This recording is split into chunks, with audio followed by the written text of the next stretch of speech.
Terima kasih. Baik, Pak Heldiansyah, terima kasih, Pak. Kita lanjut dengan acara inti kita ya, tentang sistem manajemen aset SkyTrain Bandara Soekarno-Hatta.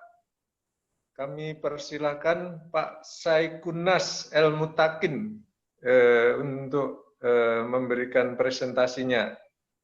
Sekali lagi terima kasih Pak Saikunas yang sudah bersedia menjadi narasumber pada acara sore hari ini. Silakan Pak. Siap, saya coba.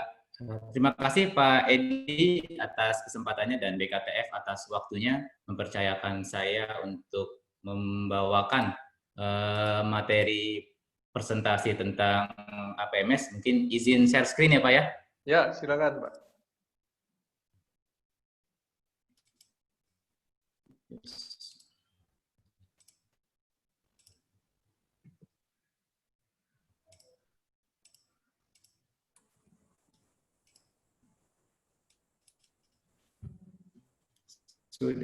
Sudah tampil ya Pak?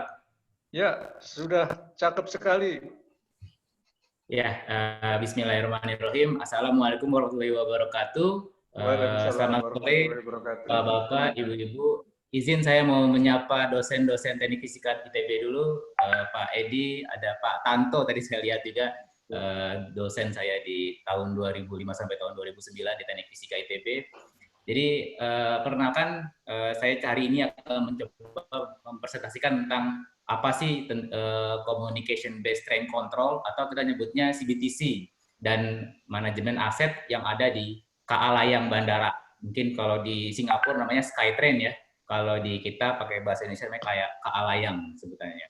Jadi KA layang yang pertama kali ada di Indonesia yaitu ada di Bandara Cengkareng, Soekarno-Hatta. Kemudian next, ya nama saya lengkap saya Saikunas El Mutakin, biasa dipanggil Anas. Pendidikan saya Teknik Fisika ITB tahun 2005 sampai 2009, kemudian mengikuti program studi pendidikan profesi insinyur, subprodi Teknik Fisika 2019. Kemudian pekerjaan dari lulus tahun 2009 sampai 2012 langsung bergabung di PTLN, kemudian ada spin-off di unit bisnis transportasi tadi menjadi anak perusahaan yang sampai sekarang menjadi anak perusahaan bernama PTLN Railway System. Dan jabatan saya saat ini adalah VP Engineering untuk PTLN Railway System.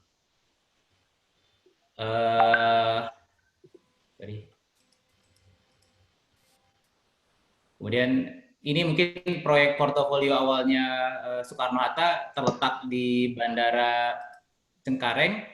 Nama proyeknya adalah pengadaan Automated People Mover atau disebut APMS. Ada di Bandara Soekarno-Hatta, ownernya adalah Angkasa Pura ya, sebagai pengelola bandara di Soekarno-Hatta. Kita mulai start project di 2016 hingga saat ini sebenarnya sudah beroperasi untuk yang mode dengan driver. Untuk yang driverless sedang proses, alhamdulillah kemarin sudah keluar sertifikasi dari BPPT. Scope of work-nya dari project ini EPC, karena PT LRS ini adalah perusahaan EPC, kita melakukan procurement, engineering, commissioning, sampai project management, semua ada di PT Land Railway System. Kemudian kita juga bekerja sama membentuk konsorsium dengan Wujin yang akan mensuplai kereta apinya. Jadi kereta api yang bergerak di sana dengan menggunakan rubber tire ya, roda karet, tidak menggunakan rel seperti kereta api biasa, itu support by Wujin, Korea Selatan.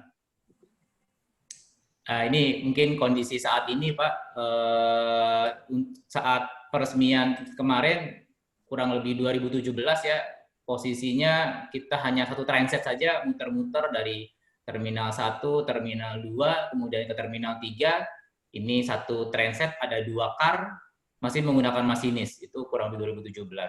Operasionalnya setelah itu ada 2 transit, jam operasional jam 4 sampai jam 00.14, kemudian menggunakan masinis ya, terakhir masih menggunakan masinis sebelum COVID terjadi, headway masih tiap 13 menit sekali kereta datang.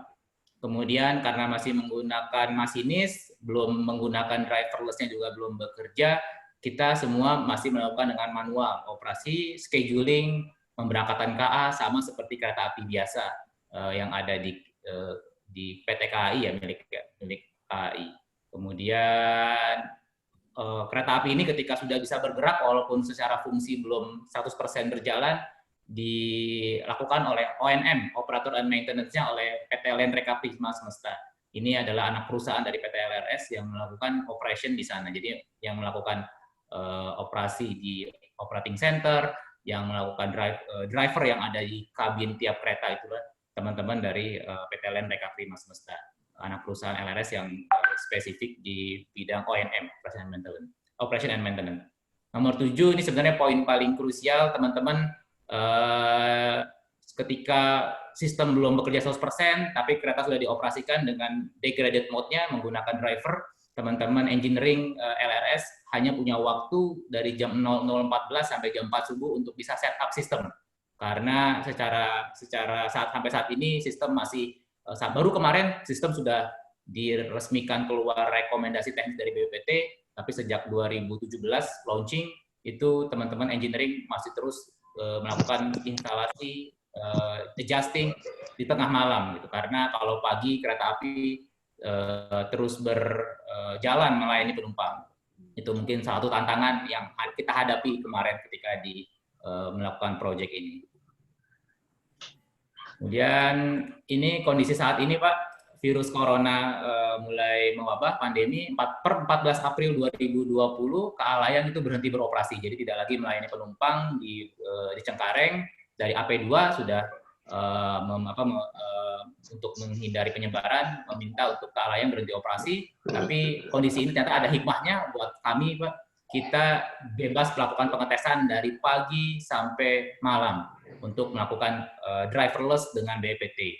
Jadi tahapannya adalah sebelum kereta ini bisa dilakukan driverless, kita harus melakukan berbagai pengujian oleh BPPT untuk keluar rekomendasi teknisnya. Jadi 4 Juni 2020 kita mengawal BPPT untuk melakukan uji driverless di Cengkareng kurang lebih 2 hari. Kemudian dengan uji driverless ini posisinya kita melakukan looping. Nanti ada jalurnya seperti apa. Kita melakukan looping dengan 4 transit berjalan beriringan gitu ya. Sudah dengan mode driverless, kita akan lihat seperti apa efeknya, disaksikan oleh BPT yang mengakses. Kemudian keluar laporan yang akan kita susun untuk BPT, audit teknologi kita nyebutnya. Terakhir adalah tanggal 22 Juli rekomendasi teknis dari BPPT rilis. Jadi dengan bekal dari rekomendasi teknis ini yang akan kita gunakan untuk pengajuan ke DJKA. Walaupun ini bukan proyeknya DJKA, tapi segala bentuk transportasi yang digunakan untuk mengangkut orang harus melalui fase ini, Pak. Walaupun ini ownernya adalah AP2, bukan dibiayai oleh DJKA. Jadi dengan bekal ini, di balik wabah ini, kita melakukan uji coba kurang lebih 3 minggu terus-menerus, sampai kemarin hari Sabtu kita masih melakukan testing, sudah keluar suratnya, tapi kereta sudah resmi berjalan dengan driverless, kemudian setelah itu kita masukin ke depo lagi, sambil menunggu surat dari pengujian dari Balai Pengujian DJKA, Direktorat Jenderal Kereta Api. Ini kurang lebih, Pak, gambaran tentang layout-nya. Kita punya Terminal 1, ada integrated building di sebelahnya. Integrated building ini yang menyambungkan antara kereta apinya KAI, Pak, yang kereta api dari BNI City menuju ke integrated building. Nanti akan berpindah moda dengan menggunakan Skytrain, tadi kereta KA Layang. Kemudian berikutnya Terminal 2 Station. Kemudian dari paling ujung adalah Terminal 3. Jaraknya mungkin nggak merata ya, antara paling jauh itu antara 2 dan 3 itu cukup paling jauh, 1,3 kiloan. Selebihnya mungkin jaraknya di sekitar setengah kiloan. Dengan berbagai bentuk kurva yang sangat belok ya. Jadi ada banyak sekali kurva di sini yang terjadi, sangat jadi tantangan juga buat kita dalam membuat setting point-nya si APMS itu sendiri. Kurang lebih seperti ini. Nantinya kedepannya mungkin integrated building ini yang akan menjadi pergantian moda. Di sampingnya, saat ini di sampingnya bangunan stasiun IB, kita nyebutnya integrated building, itu sedang dibangun bangunan untuk moda transportasi seperti Damri, nanti akan ke sana, travel juga akan terintegrasi di sana. Jadi semua pusat kendaraan umum yang akan dinaiki oleh calon penumpang menuju bandara akan terintegrasi di integrated building. Tapi saat ini dalam fase pembangunan, mungkin kemarin infonya 2022 akan ready untuk mengintegrasikan semua moda transportasi menuju ke stasiun IB, integrated building ini. Kemudian ini mungkin layoutnya, tampilannya Pak. Kalau dilihat seperti ini, ada vessel yang menggunakan jalur. Tadi seperti saya bilang, ada 2 jalur T1. Di sini disebutkan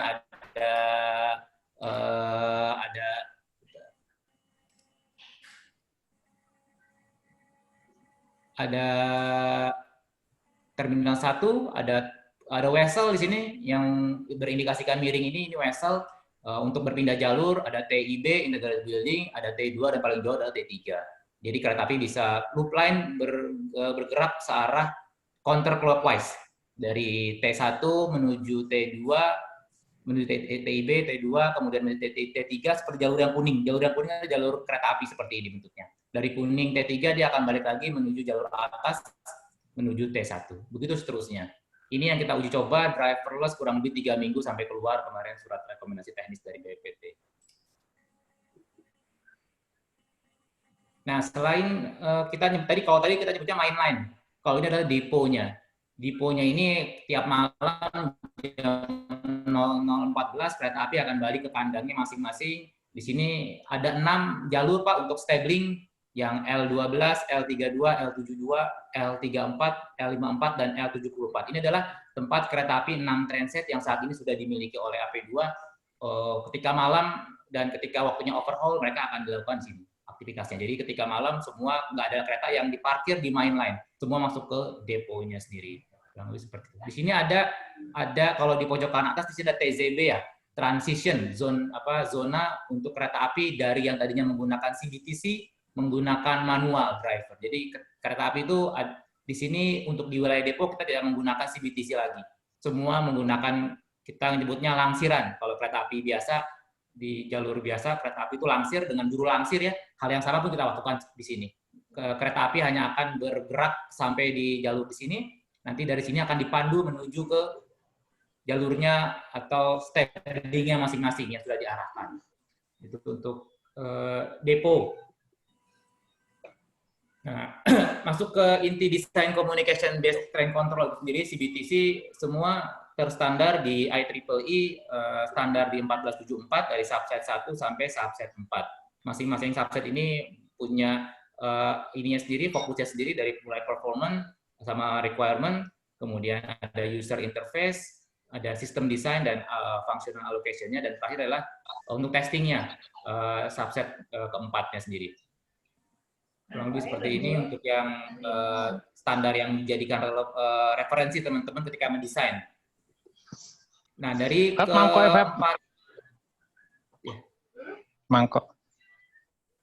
keempat standar ini, mungkin karakteristik CBTC itu pertama dia harus punya sensor yang sangat powerful ya dalam pendeteksian kereta api. Kenapa seperti itu? Karena memang CBTC ini menggunakan sudah driverless dan kereta api harus menghitung jarak yang aman diri dia sendiri supaya mempunyai jarak yang aman dengan kereta di depannya. Makanya diperlukan sekali location determination yang sangat powerful. Dan dia menggunakan sensor seperti yang kereta api KAI gunakan, ada penggandar, ada track sirkuit seperti KAI lakukan. Tapi di sini dia punya penghitung sensor yang akan mengikuti pergerakan kereta itu sendiri. Jadi tidak melekat di satu tempat sensornya, tapi dia mengikuti kereta ada di mana, harus presisi si sensor kereta api itu sendiri. Kemudian dia punya komunikasi yang kuat. Kereta api akan selalu berkomunikasi dengan kontinu dengan Wi-Fi 2,4 GHz menuju ke control room. Jadi di sana sekali saja putus lebih dari 1 detik, kita akan langsung melakukan emergency ketika suatu kereta tidak bisa mendeteksi atau tidak deteksi ya diri dia sendiri ke control room. Yang terakhir adalah syarat dari yang karakteristik terakhir adalah semua perlengkapan, baik itu yang di wayside, baik itu yang di onboard di dalam kereta, harus mempunyai akan melakukan vital function untuk mengolah data sehingga dapat dihasilkan pergerakan kereta api yang aman. Itu mungkin karakteristik dari CBTC. Nah, ini mungkin perbedaan kalau yang belum tahu antara apa sih bedanya kereta api yang biasa yang suka di jalur utara, jalur selatan, KRL, atau di Sumatera, atau sekarang yang lagi dibangun di Sulawesi. Kalau yang kereta api yang sedang dibangun itu, yang sudah Bapak nikmati mungkin ya, itu adalah masih level 0, dan itu kita sebutnya route control. Route control ini artinya sistem kontrol kereta api itu hanya tidak pernah terkoneksi dengan kabin. Jadi sistem kontrol kita nyebutnya interlocking ya. Kontrol interlocking ini hanya memastikan bahwa kereta api itu akan aman bergerak dari satu titik asal menuju titik akhir. Tapi tidak pernah terkoneksi dengan driver atau kita nyebutnya onboard. Ketika terjadi human error, masinisnya ngantuk, masinisnya lalai terhadap aspek sinyal yang ditujukan merah, kuning, hijau, hal yang sudah kita amankan di sisi signaling ketika human error terjadi, maka faktor safe itu tidak akan tercapai karena belum ada kaitan antara interlocking dengan onboard di masinis. Contohnya tadi ada jauh di Jawa, Sumatera, dan Sulawesi, kemudian ke komuter lain di Jabodetabek. Nah, yang membedakan apa dengan train control? Kalau train control ini, apa yang sudah diproses di interlocking akan nyambung dengan yang ada di onboard. Kita nyebutnya onboard. Level 1 biasanya masih ada orang yang akan melakukan throttle gas, hanya aspek sinyal atau aspek peralatan akan terdeteksi di kabin masinis. Jadi masih ada hubungannya dengan perangkat. Mungkin ada gambar tersebut di ini, ada yang warna kuning, kita nyebutnya Eurobalis ya Pak ya. Itu menjadi perantara antara controller interlocking dengan kabin yang ada di masinis. Jadi displaynya akan muncul di kabin masinis. Sedangkan level 2 sudah tidak perlu lagi perantara, karena semua sudah komunikasi sudah menggunakan komunikasi yang kontinu, tidak menggunakan device sensor lagi, tapi menggunakan antena dan pemancar. Kalau yang di CBTC kita ini menggunakan Wi-Fi. Contohnya apa yang sudah train control LRT Palembang, itu dengan FTCS level 1 European Train Control System di level 1 yang ada dari mulai bandara Palembang hingga ke Jakabalik ya ujungnya. Kemudian LRT Jakpro pun sama, saya kurang tahu standarnya apa, tapi dia sudah terkoneksi antara kontrol dengan kabin. Itu menggunakan level 1. MRT Jakarta yang sudah sebenarnya driverless ya, tapi dia masih ada attendee yang untuk melakukan start, mulai untuk berangkat itu menaksirkan tombol, kemudian untuk nutup hidran buka pintu ke kereta api dan PSD ya, passenger screen door, itu juga dilakukan oleh driver. Jadi makanya dia masih level 2. Sedangkan APM sendiri kita sudah level 3, artinya level 3 itu masinis atau attendee tidak perlu ngapa-ngapain lagi, cukup standby saja. Di dalam kabin tidak ngapa-ngapain, tidak akan tombol, semua sudah otomatis. Bahkan kita sudah sampai level 4. Level 4 ini tidak perlu lagi ada attendee di dalam kabin kereta api. Sedangkan LRT Jabodebek yang saat ini sedang dibangun di sepanjang tol oleh Adikarya dan oleh KAI, itu rencananya CBTC, tapi saya kurang kopi. Level GOA-nya level berapa? GOA adalah Grade of Automation. Jadi saat ini mungkin bisa dibilang APMS Bandara Soekarno-Hatta yang memiliki GOA level paling tinggi di Indonesia.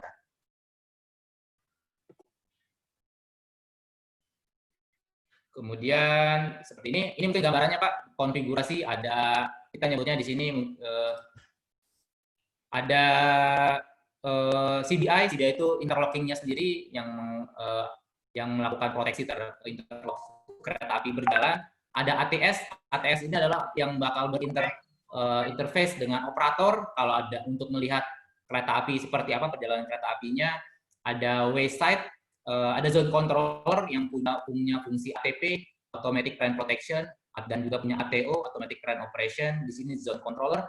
Dari nanti yang peralatan equipment yang ada di kita nyebutnya electronic room (IR) itu akan terkoneksi dengan jaringan Wi-Fi ke tiap terminal yang ada di T1, di TIB, di Building, di T2 dan di T3. Semuanya punya akses terhadap remote I/O-nya untuk mendrive beberapa aktuator yang ada di lapangan seperti mendrive point mesin di sini, kemudian mendrive PSD nantinya ketika sudah berada di terminal. Kemudian dia akan juga berkoneksi dengan Wi-Fi ke tiap-tiap kereta api yang ada. Jadi tiap-tiap kereta api punya 2 antena di ujung depan dan ujung belakang, gunanya untuk menangkap sinyal yang diberikan oleh zone controller. Ini gambarannya kalau ATS kurang lebih seperti ini Pak. ada ini tampilan display semuanya. Dulu ketika mode-mode awal menjalankan APMS masih menggunakan root control tadi ya, belum sampai ke tank control. Jadi pemberangkatan kereta api ketika masih driverless masih dilakukan oleh operator di ATS ini, Pak.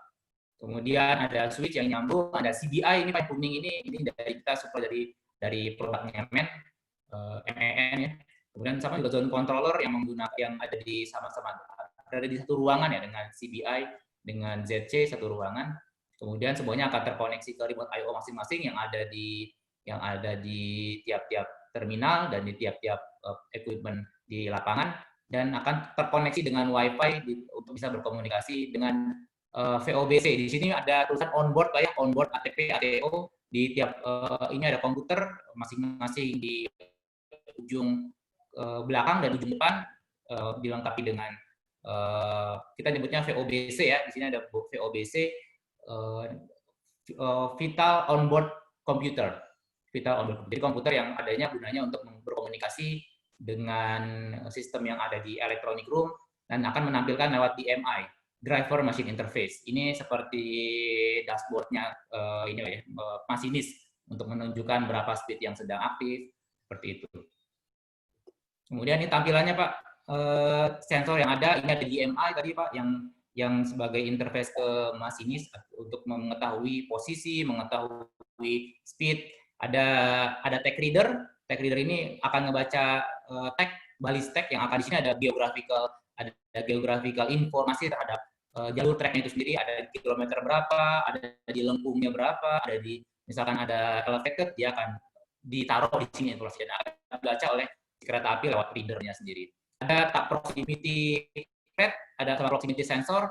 Ini bisa kita pakai untuk agar presisi ketika kereta api berhenti di platform untuk membuka ketika kereta api sudah berhenti, presisi di platform dia akan membuka dengan sempurna. Ada proximity sensornya. Ini tadi yang ada VOBC Pak, Vital Onboard Computer, yang akan ada fungsi ATP dan ATO-nya, Automatic Current Protection, dan ATO, Automatic Current Operation. Ada juga tachometer untuk mengetahui mengkalkulasi berapa jarak yang kita tempuh. Nanti kita akan convert menjadi kilometer. Jadi ada kita punya dua sensor ya, dari tachometer dan dari tag reader untuk mengetahui lokasi detail spesifik dari kereta itu sendiri. Karena sangat dibutuhkan dalam CBTC ini lokasi determinasi lokasi sangat menjadi hal yang paling krusial. Dan terakhir adalah antena mungkin. Antena yang paling atas ini untuk sarana dia berkomunikasi dengan electronic room, dengan ZC dan dengan CBI. Ini konfigurasinya Pak. Jadi tadi nggak beda jauh dengan yang tadi saya gambarkan. Paling atas adalah ATS, Automatic Run Supervision. Biasanya ini hanya untuk scheduling untuk operator kapan kereta api. Jadi kita input tabel, kereta apinya harus berangkat jam 8 dari stasiun ini, balik lagi jam 8:10 sudah di stasiun ini. Semua ada grafiknya lewat grafikal. Kemudian ada lagi berikutnya adalah turn protection Pak. Ini yang menjadi core paling inti dari sebuah interlocking, memastikan bahwa kereta api itu nggak akan tabrakan. Rute yang sudah disiapkan akan dijamin kereta api tidak akan pernah baik itu tabrak depan, tabrak belakang, tabrak samping, ini yang akan memproteksinya Pak. Fungsi ini ada di CBI, ada juga di VOBC di dalam komputer yang ada di onboard. Kemudian saya berkomunikasi dengan antara onboard dengan electronic room, yang adalah train protection dan train operation. Nah, train operation ini yang fungsi yang akan menggantikan peran si masinis. Berapa lama dia ngegas, maksimal berapa dia harus ngegas, kapan dia harus ngerem, dia harus menjaga profile yang ada ditentukan oleh ATP, dia yang akan berkorelasi dengan sistem tadi. Nah, ini fungsinya train protection, ada mendeteksi kereta api, lokasinya di mana, determinasinya. Train separation, jadi kereta api ada di depannya, ada jarak aman berapa kereta api itu bisa mendekat kereta api di depannya. Jadi yang menjaga jarak itu ada di sini. Ada interlocking route, jadi supaya kereta api nggak saling tabrakan, berkoalisi ketika tabrakan dari samping atau dari depan atau dari belakang, ketika ada berbagai kereta api yang sedang berdekatan, atau ada overspeed ketika tiba-tiba entah sistemnya error atau ketika masih ada masinisnya ngegas lupa, dia akan menjaga bahwa nggak boleh melebihi overspeed. Ketika masinisnya alpha, langsung akan melakukan emergency brake. Dan lagi adalah track and train surveillance. Jadi ketika ada sesuatu terjadi, misalkan ada kebakaran di dalam kereta api, maka dia yang bertugas shutdown atau melakukan pengereman si kereta api. Mungkin ada juga di track ya, ketika misalkan ada gempa bumi, biasanya kalau untuk yang makin level, biasanya makin advance, dia bisa deteksi kereta api seperti yang ada di Shinkansen di Jepang itu, semua kereta akan berhenti ketika ada kereta api, ada gempa, itu semua dilakukan oleh di level fungsi train protection. Kemudian train operation, ini yang akan menggantikan peran masinis sebenarnya. Dia akan mengkontrol pergerakan kereta api supaya lebih smooth, karena data-datanya sudah ada dari train protection, fungsi train protection sudah dikirim ke train operation. Kemudian fungsinya untuk melakukan speed ya, supaya lebih smooth, supaya nggak akan melebihi dari yang speed profile yang sudah ditentukan. Kapan dia harus berhenti juga, yang melakukan pengereman juga fungsi ini. ATO, train starting juga, kapan dia depart, dia juga akan melakukan start di titik ini, di fungsi ini. Door control juga tadi, door control, dia yang akan melakukan penetap itu ya. Ini akan menetap faktor GOA level ya. Kalau masih GOA level 2, dia akan melakukan train ini nggak akan mengakomodir fitur door control ini. Kapan dia buka, kapan dia tutup, itu belum diakomodir di level GOA 2 secara otomatis. Ada supervision, ini untuk yang paling operator sebenarnya. Dia memasukkan input scheduling, memasukkan route assignment, kata itu mau diarahkan dari mana-mana sih pemberangkatannya, dari stasiun T1 ke T2 dulu, dia balik lagi misalkan ke T1 dulu, itu semua levelnya dapat supervision. Sistem hanya akan membaca tabel grafik, nanti diarahkan sebenarnya terjadi membaca grafik, atau kalau di KAI nyebutnya KPK, jalanan kereta api, seperti itu. Ini ada train dispatching, memberangkatkan kereta api, ada yang performance modification, misalkan tiba-tiba kereta api itu telat, untuk mengadjustnya supaya telatnya ini bisa normal, seperti apa. Yang terakhir adalah alarm empangan. Ini tampilan operating center kita, Pak. Control center kita, yang pojok di atas sudah tampilan SCADA power untuk mengaktifkan. Kita pakai third rail ya, nggak pakai catenary yang ada di KRL yang ada di atas. Kita melakukan listrik aliran bawah, bukan listrik aliran atas, kita nyebutnya. Seperti itu, third rail kita nyebutnya. Jadi ini adalah yang pojok kiri sudah tampilan untuk visual si power SCADA. Untuk yang pojok kiri bawah ya tampilan depo, tapi ketika sudah selesai digunakan akan balik ke depo. Untuk yang pojok kanan bawah itu adalah kita nyebutnya mainline dari jalur kereta api untuk dari T1, T2 dan ke T3 yang adalah tampilan dari si CCTV, karena untuk mencapai video level 4 karena sudah tidak ada gap di sana, diwajibkan untuk mengcover semua CCTV termonitor oleh sistem.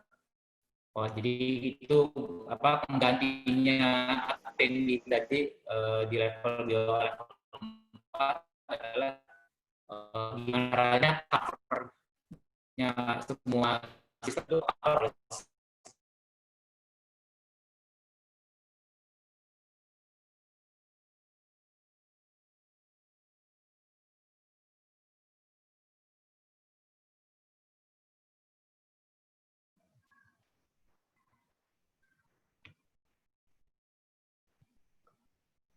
Halo, halo. Terputus ini.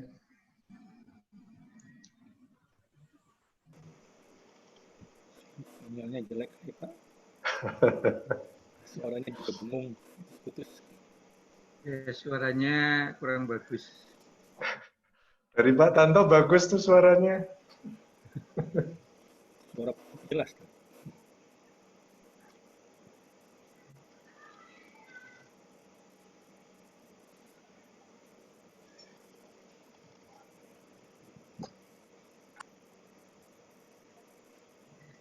Kelihatannya jaringan yang di LAN nih Pak Edi. Saya tadi pagi rapat di ITB itu juga suaranya kurang bagus tadi pagi, Pak. Oh ya. Ya. Ini suara Pak Edi jelas sekali. Bagus. Oh ya ya. Katanya bisa emergency stop. Jaringan terganggu. ID-nya, Pak. Kayaknya sedang ada. Oke, sudah normal ya Pak? Iya, sudah. Ini sementara ini. Mudah-mudahan lancar, Pak. Ya, siap, ini lagi di open sama tim IT di LAN, Pak. Maaf, Pak. Itu. Next ya, Pak ya. Saya lanjutkan lagi, Pak ya. Oh ya, ya silakan, Pak. Oke, saat ini kurang lebih produknya dari MEN, CBI, seperti itu. Kemudian ada lagi Vital Onboard Computer, VOBC. Ini yang kita taruh di kabin di kereta api di tengah-tengah antara sambungan, Pak. Sambungan di antara kereta api kita naruh dua device di dalam kabinnya, di dalam ada rak, kita naruh hal seperti ini. Pak, slide-nya belum terdisplay, Pak. Oke, sudah. Slide-nya tampil ya, Pak ya? Belum di-share ini, Pak. Oh, belum di-share, Pak. Maaf, Pak. Sorry, Pak. Saya reshare lagi. Maaf. Iya, iya. Sorry, Pak.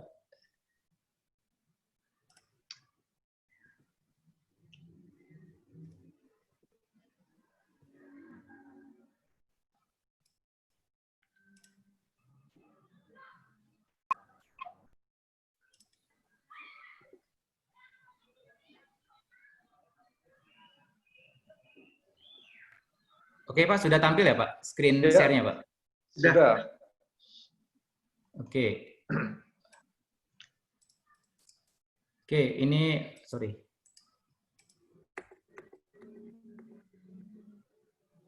Oke, tadi tampilan terakhir ya, Pak. Ini ada Operating Control Center, ini ada CBI, ini ada lagi Vital Onboard Computer yang ada di kabin. Kurang lebih seperti itu. Ini mungkin saya tampilkan video ya, Pak ya. Ya, Status silakan, gimana Pak. kereta api berjalan sendirinya, Pak. Oh ya. Ini kurang lebih saya ambil 2 minggu lalu sebelum BPPT masuk dan melakukan, setelah BPPT masuk ya, sebelum rilis. Akan segera tiba di Terminal 2. Selamat datang di Terminal 2. Now we are approaching Terminal 2. Welcome to Terminal 2.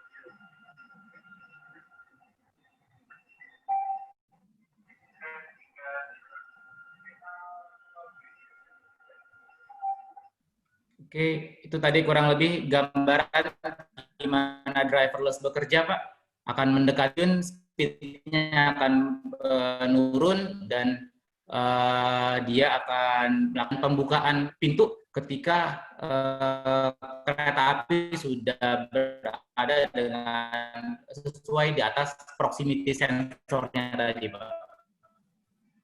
Kurang lebih seperti itu si kereta apinya.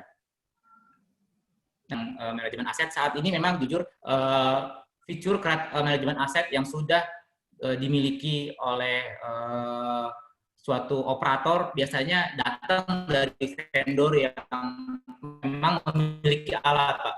Ya, mungkin kalau di sini Big Five, vendor Bombardier, Thales dan sebagainya, ketika mereka punya alat yang dari level sensor hingga level komputer, mereka sudah bisa mengintegrasikan peralatan mereka itu dengan sendirinya dengan basis protokol mereka sendiri. Jadi ketika posisinya kita sebagai integrator di sini, sebagai tim engineering, biasanya akses data itu tidak bisa di-open oleh si vendor sensor itu tadi. Oleh karena itu, yang bisa kita lakukan adalah pertama untuk manajemen aset, kita menggunakan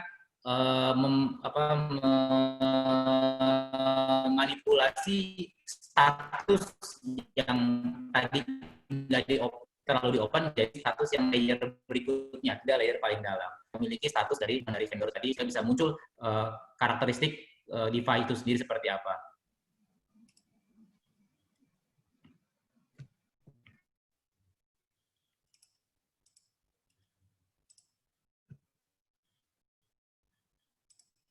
Ya,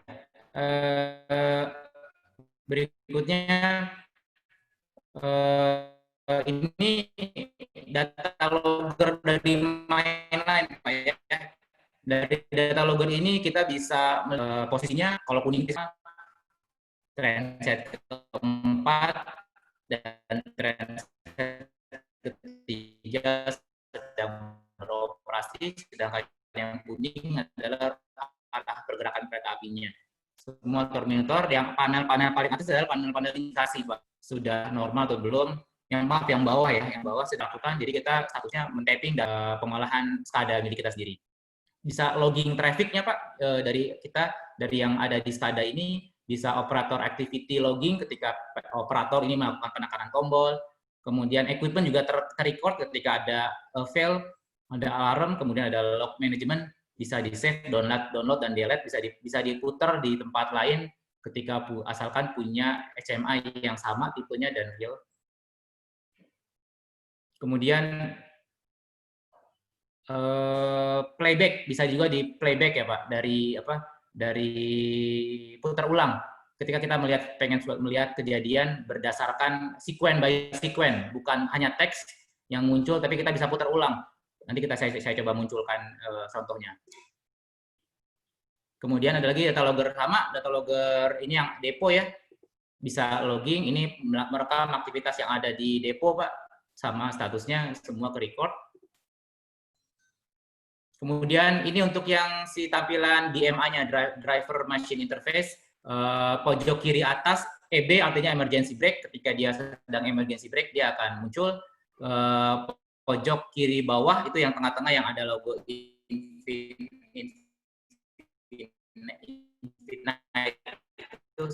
sedang idle berarti langsung. Ada yang mainline berarti kereta sedang ada di daerah mainline, itu ada breaking lock ya, breaking lock juga sudah muncul di sana berupa teks kalau nanti bisa di record. Kemudian ada ini train 1 berarti miliknya trainsetnya 1, ATO berarti sedang aktif, ATO yang depan, dan ada 2 ATO ya yang ada di tiap-tiap kereta api karena kita punya 2 set, dan ini lagi GOA level 0. Biasanya lagi uji coba, kita lagi GOA level 0. Ini tampilannya. Kalau misalkan GOA level 3 tadi seperti yang muncul di sebelumnya di video itu sedang driverless, yang muncul adalah GOA level 3 atau garis miring 4. Kemudian yang close itu artinya mengindikasikan tentang PSD yang sedang menutup. MC2 itu artinya arah master control atau tadi punya VOBC yang sedang aktif. Yang berarti yang di pojok kanan yang sedang aktif, bukan di gerbong sebelahnya. Ini bisa melihat ATO status display seperti yang ada muncul. Ada operating state display, ada komunikasi juga muncul ya, ada information and setting, check alarm sama log management bisa di save, download dan delete juga, bisa diambil datanya. Nah ini kemudian kalau untuk yang bisa bergeraknya ini logger depo, ini adalah data logger untuk di ZC Pak, ZC live monitoring. Bisa kelihatan dari trainset 1, trainset 2, dan trainset 3 sampai trainset 6. Kita bisa memonitor secara live indikasi dari perlengkapan kita dan ke log. Di sini ada lognya berupa ini ya, berupa teks kurang lebih. Kalau misalkan di realnya seperti ini Pak.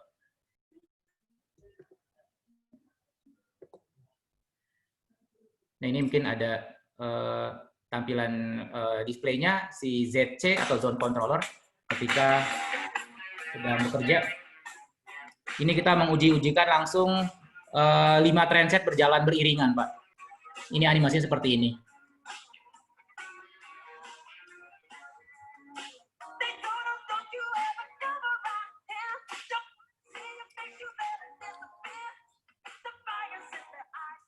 Jadi yang mengadakan 4, 3, 1, 6, dan 2 itu artinya trainsetnya, Pak. Yang ada garis miring itu ada whistle, Pak, yang buat berpindah posisi. Sekarang dari train 1 lagi pindah ke jalur atas. T3 sedang menuju ke trainset 3 sedang menuju ke T3. Dia akan menunggu di sini sampai kereta pertama T1 pergi dari platform. Seperti ini kurang lebih. Nanti T3 akan menuju, trainset 3 akan menuju ke terminal 3 pindah. Ini data logger, nah seperti ini. Ini beriringan tapi sudah ada diri mereka sendiri untuk dengan trainset yang lainnya gitu. Semua datanya ke-record di sini di teksnya muncul, baik itu yang sifatnya global ada di kotak trainset 1, trainset 2, trainset 3 yang biru-biru ini, sedangkan yang abu-abu trainset 5 tidak diaktifkan menjadi backup di depo. Begitu juga dengan PSD. PSD yang biru artinya lagi kebuka. Dan status CDI dan ATS juga sudah muncul. di mana di indikasi data loggernya. Seperti itu kurang lebih Pak untuk animasi playback. Bisa di level playback bisa dilakukan di zone controller dan bisa dilakukan juga di level data logger mainline dan data logger depo. Oke. Nah, kalau untuk tadi terkait sistem ya Pak yang real time, kita bisa melogging, bisa men-save, bisa playback lagi semua tampilan tampilan yang ada di SCADA kita, merecord. Kemudian kita juga ada proses manajemen asetnya oleh operator sendiri. Berarti dalam ini tim dari Landreka Prima Semesta. Bisa dilihat ini dashboard yang bisa ditunjukkan adalah kita punya berbagai device yang ada di tiap site. Misalkan di Terminal 1, di Terminal 2, TIB, dan sebagainya, kita bisa memonitor device itu dan membuat ID dari masing-masing device, kemudian kita akan record manual. Kita masih manual, jujur Pak. Di sini kita akan melakukan manual dengan e-form. Nanti saya seperti apa tunjukkan e-formnya Pak. Tapi di sini ada berbagai jenis equipment, ada signal lamp, lampu sinyal yang ada di depo, buat sinyal langsir ya, ada point mesin buat menggerakkan jalur kereta api, ada axle counter, kita gunakan axle counter untuk di wilayah depo, ada indikator wesel ya, lurus atau belok kita munculkan, ada tag ATO dan tag ATP, semua kita munculkan di dashboard ini. Dan bisa ada di depo, ada di Terminal 3 dan ada di TIB. Kemudian ini untuk yang dashboard asetnya sendiri juga sama di tiap-tiap daerah, kalau diklik langsung Pak, bisa muncul di tiap-tiap location equipment apa yang ada di sana dan jumlahnya.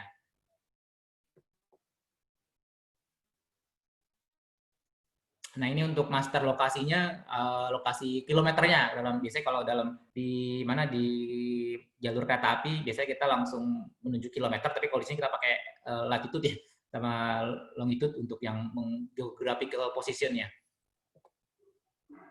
Ini master asset sama kita punya bisa melihat data perubahan peralatan detail seperti apa, jenis peralatannya, ID peralatannya, dan garansi, misalkan dari pembelian ya, kita bisa input di sini. Kemudian e-form ya, point mesin, ini makanya tadi saya bilang point mesinnya masih sifatnya manual Pak, e-formnya Pak. Jadi tiap petugas ini dibekali dengan handheld buat memasukkan data di tiap-tiap equipment yang ada di lapangan. Kemudian nanti data itu akan koneksi langsung ke server untuk mengupdate data yang ada di servernya si manajemen aset kita. Ini semuanya bisa diisi oleh orang-orang yang maintenance ya dari Landreka Prima Semesta. Seperti ini mungkin inputannya Pak. Ada di parameter yang kita masukkan masih manual Pak, jujur masih manual. Semua parameter-parameter itu. Kemudian yang terakhir adalah ini contoh manajemen aset yang teman-teman Landreka Prima Semesta sudah jalankan di MRT Jakarta. Kita MRT Jakarta mempercayakan kepada Landreka Prima Semesta untuk melakukan maintenance di PSD-nya Pak. PSD di seluruh stasiun MRT Jakarta, baik itu scheduling, kemudian activity, kemudian action planning-nya seperti apa, semua ke-cover masih oleh sistem. Masih manual, memang kita perlu inputan manual di sana, perlu entry manual. Dari prediktifnya pun masih kita berdasarkan prediktif dari monthly, kemudian weekly, kita lakukan hal seperti itu. Jadi ini yang merah-merah biasanya ke-pending gara-gara jadwal yang harusnya lakukan di tengah malam ke-pending karena ada suatu pengujian atau pengetesan atau sebagainya. Jadi biasanya ada gap di weekly, tadi biasanya ke-cover, jadi di level monthly-nya sudah 100%. Kurang lebih seperti itu Pak, sistem manajemen aset yang ada kita lakukan di FMS, sampel case-nya yang dilakukan oleh teman-teman Landreka Prima, kemudian sampel case juga di MRT Jakarta yang sudah menjadi bahan evaluasi oleh operator MRT Jakarta dalam mengevaluasi peralatan mereka, khususnya di PSD. Memang saya jujur, tadi seperti saya bilang bahwa hanya vendor-vendor besar yang punya akses masuk ke level equipment lebih dalam, sampai ke level healthiness dari suatu sistem.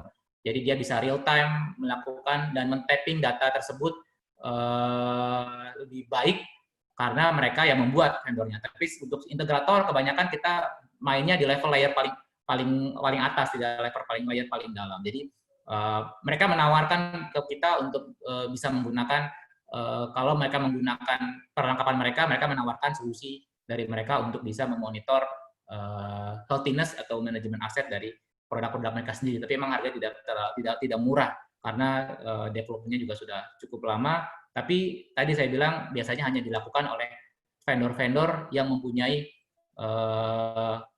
produk mereka sendiri, dan kebiasaannya ketika ada lintas vendor itu tidak akan bisa masuk untuk bisa men-tapping vendor lain. Ketika misalkan Siemens punya sistem sendiri, ada lintas equipment yang beda merek, biasanya sulit untuk diakomodir untuk bisa mengambil healthiness, kemudian dimonitor secara real time status dari aset tersebut seperti apa.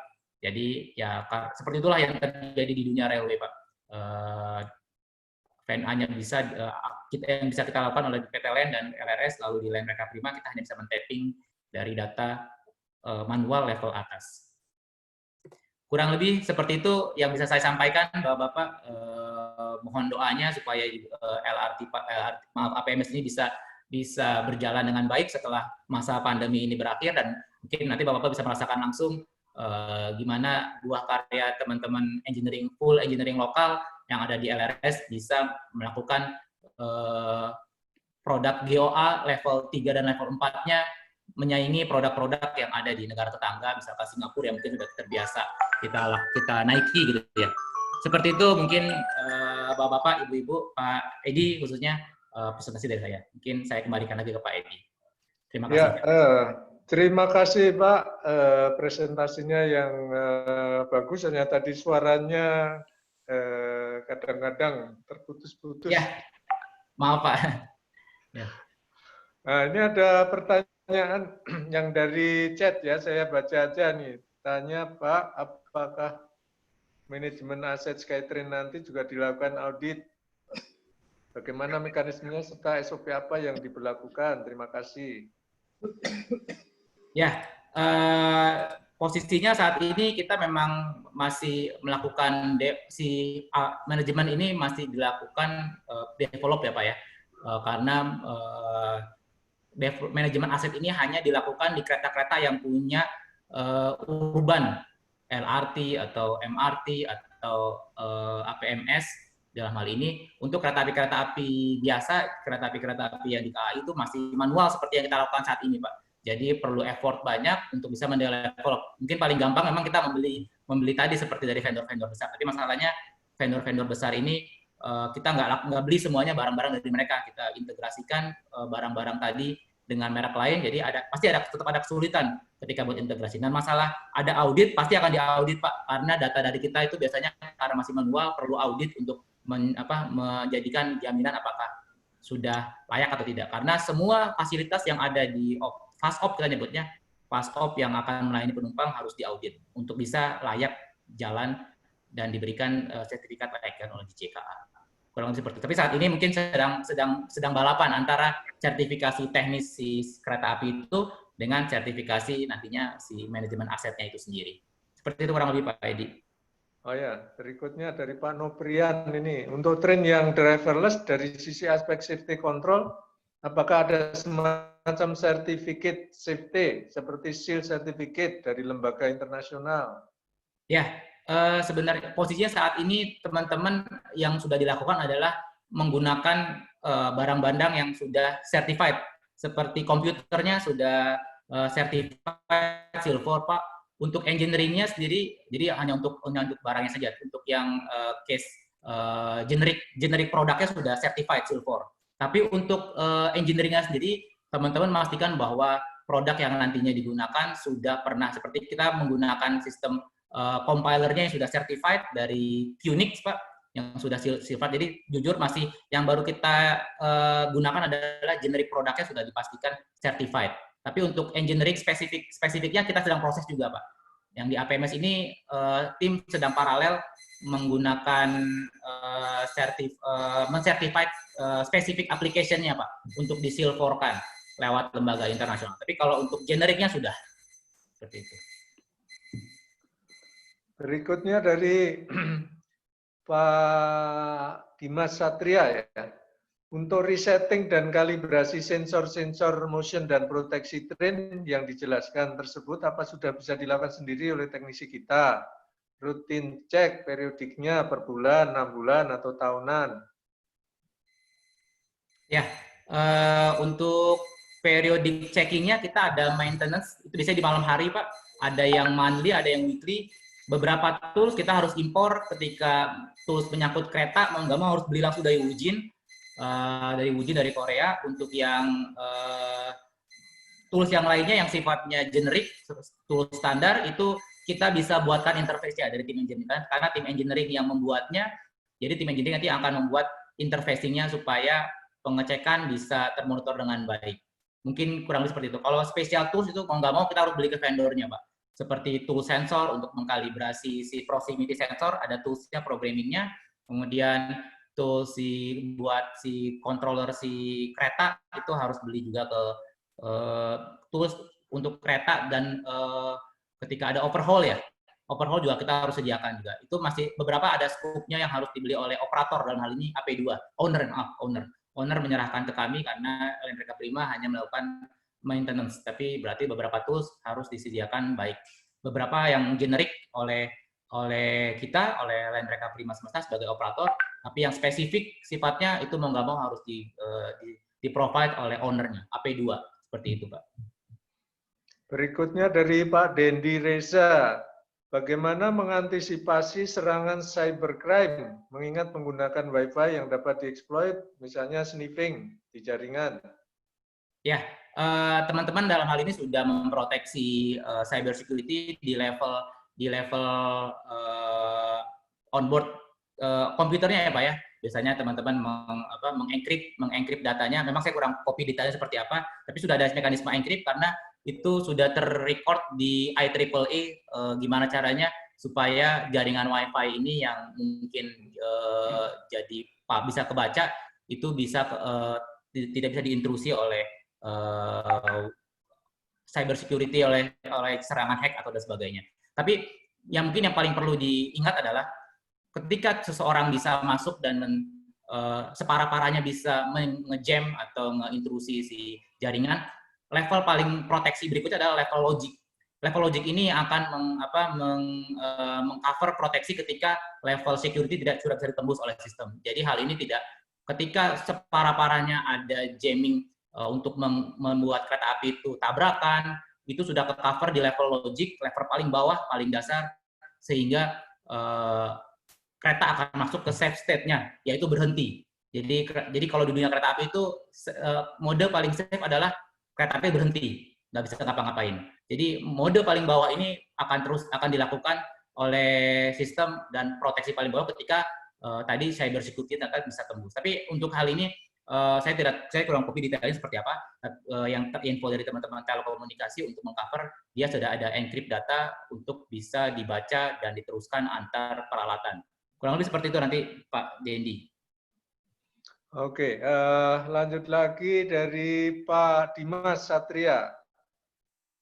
Untuk melihat data mean time between failure dari tiap aset, bagaimana?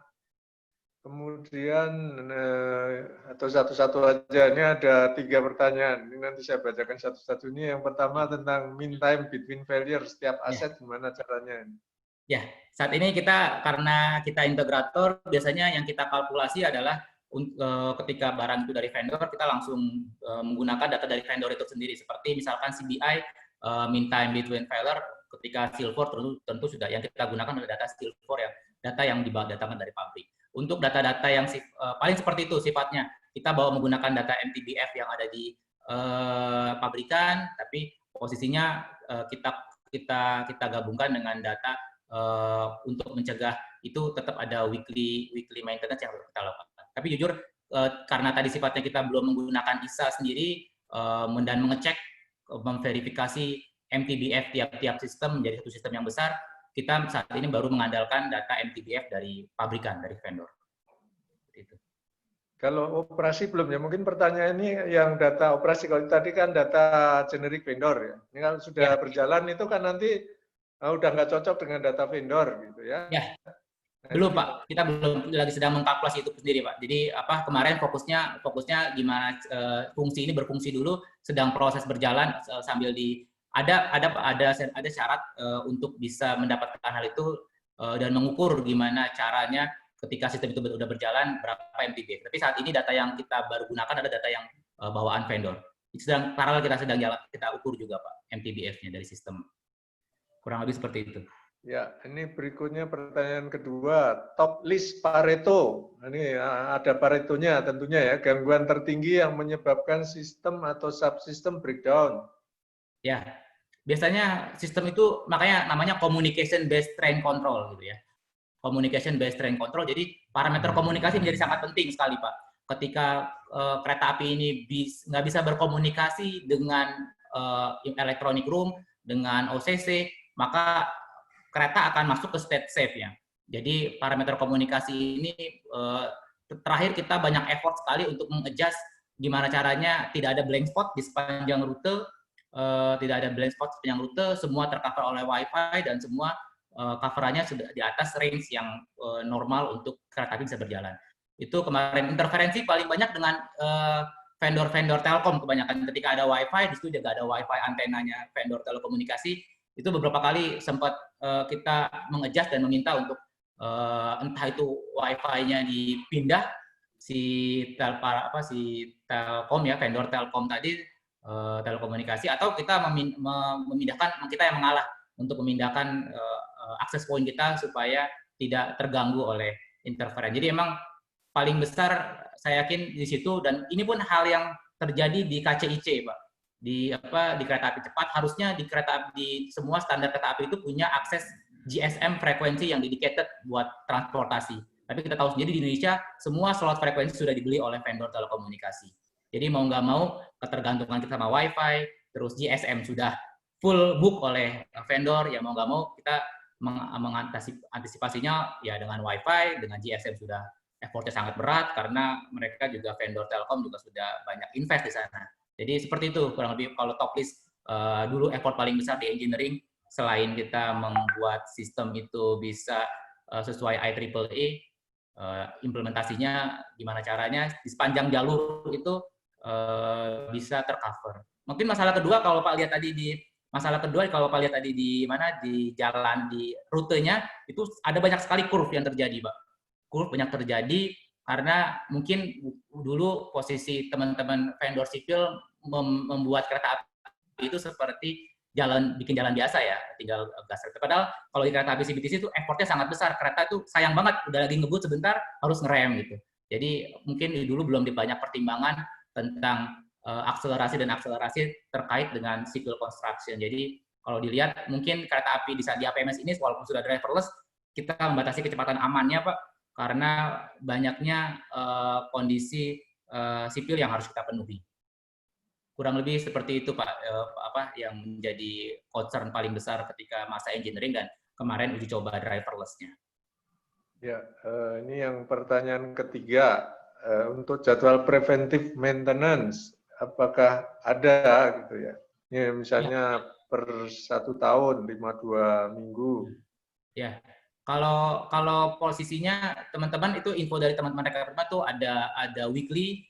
Kalau kereta api itu biasanya yearly Pak, tahunan. Karena kita Pak dapat panduan dari vendornya sendiri dari Wujin itu tiap setahun sekali kita harus overhaul si kereta api. Makanya di sini kemarin uji coba itu kita hanya menggunakan 4 kereta api, 2 itu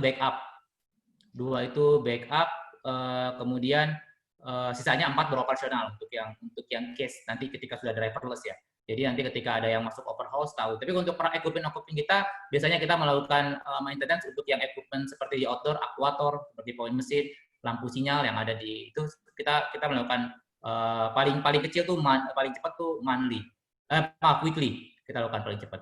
Seperti itu Pak. Ya, nggak dibedakan ya, misalnya alat yang yang rentan atau yang nggak rentan, yang tahan, kan waktunya beda-beda. Itu preventive maintenance-nya apa juga sama? preventive maintenance-nya masih berdasarkan schedule, Pak. Jadi memang kita bedakan antara yang seperti kereta, kemudian ada access point yang terpasang di sepanjang jalur kereta api, kemudian ada aktuator point mesin yang menggerakkan vessel. Itu posisinya kita lakukan tadi. Paling kecil itu mandi. Tapi memang biasanya karena statusnya itu termonitor bagus atau tidaknya lewat pengukuran manual, jadi dari sana bisa sudah ketahuan si periodiknya apakah cukup dengan mingguan ini, karena kita punya database gangguannya ya Pak, database gangguannya. Ketika data ini cukup dengan per minggu, kita perlakukan tiap minggu. Biasanya order paling minimalnya tuh minggu Pak, dan paling besarnya adalah si overhaul kereta api yang yearly tiap tahun. Oke, kita lanjut lagi pertanyaan berikutnya nih dari Pak YWN. Ya, namanya nggak ada di YWN. 1. Untuk main train control terdapat di kereta atau di station? Ya, tadi ada yang kalau untuk train control ada berbagai fungsi ya Pak. Ada ATP. ATP itu ada di VOBC, berarti komputer yang ada di kereta, ada juga komputer yang ada di equipment room. Fungsi itu ada di dua-duanya ada Pak. Karena fungsinya ATP ini memastikan bahwa kereta nggak tabrakan, kereta bisa ngerem.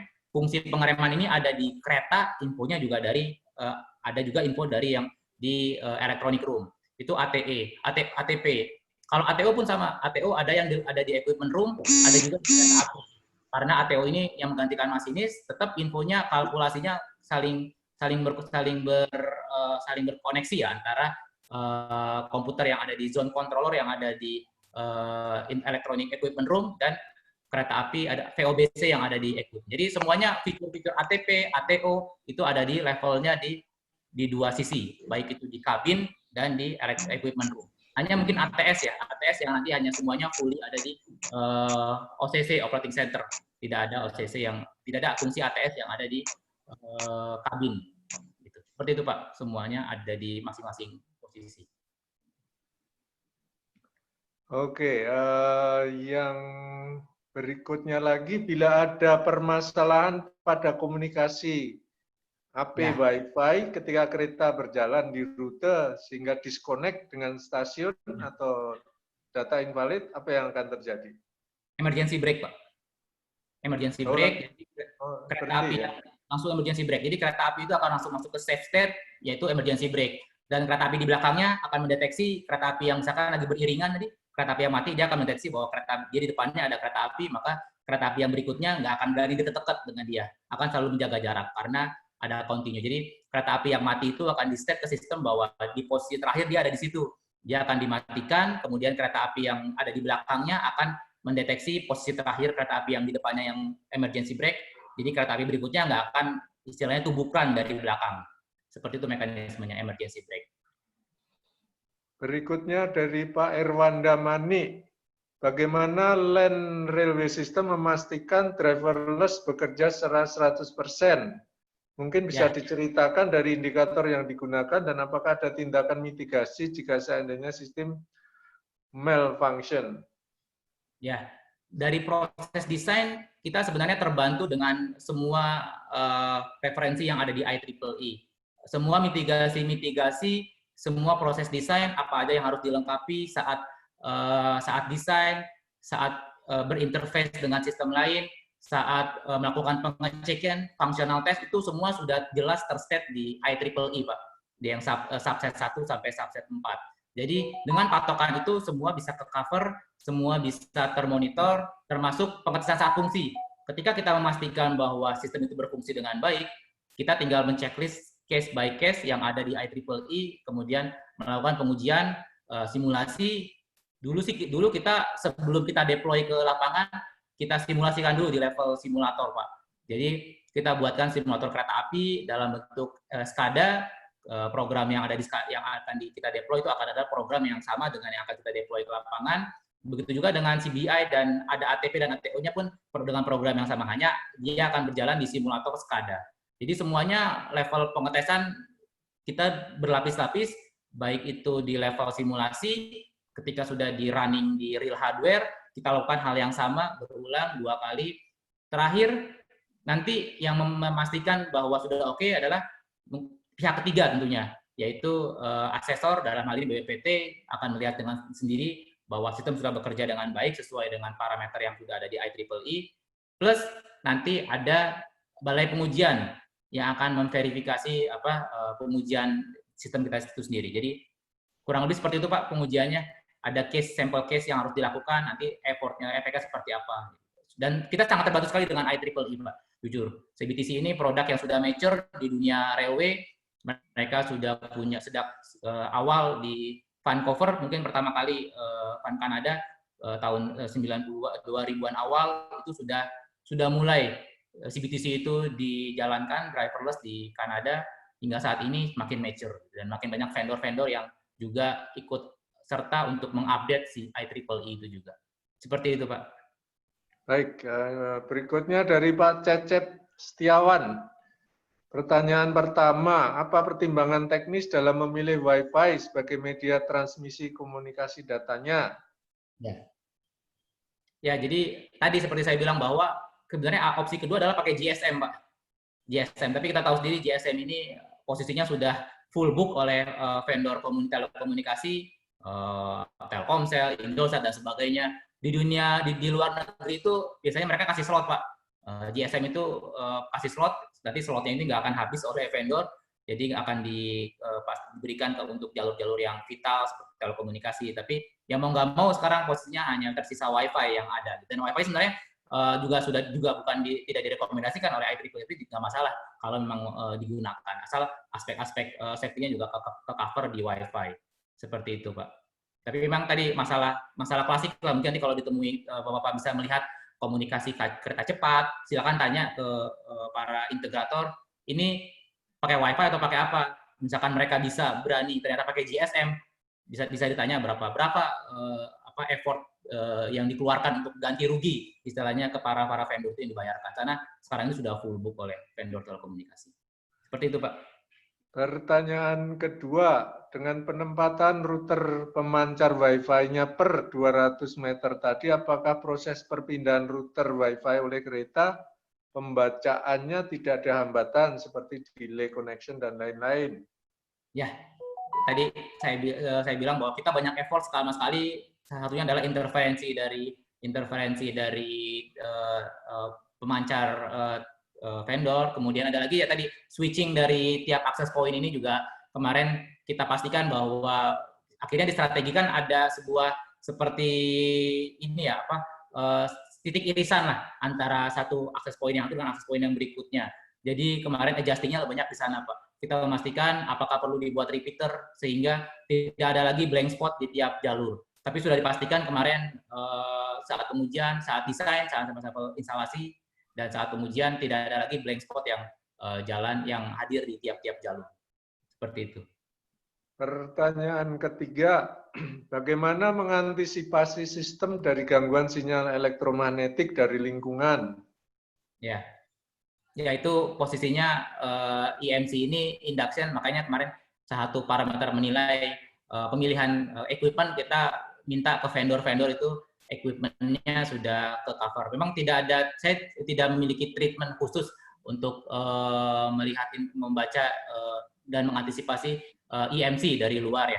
Yang kita gunakan adalah memastikan bahwa standar yang kemarin muncul di IEEE agar si equipment kita ini bebas dari gangguan IMC itu tercover ketika dengan cara pemilihan equipment di proteksi ada di vendornya, di alat-alatnya masing-masing. Mungkin seperti itu yang saya juga kurang copy detail kemarin ketika pemilihan vendor dan pemilihan device, tapi jadi parameter paling penting untuk melakukan pemilihan adalah sangat bergantung sekali dengan ketahanan IMC tiap produk. Nanti mungkin saya tanyakan lagi apakah ada special treatment untuk mengantisipasi IMC yang ada di sepanjang jalur. Saya rasa tidak ada, Pak. Kita belum memasang hal itu. Berikutnya dari Pak Subekti Yuliananda.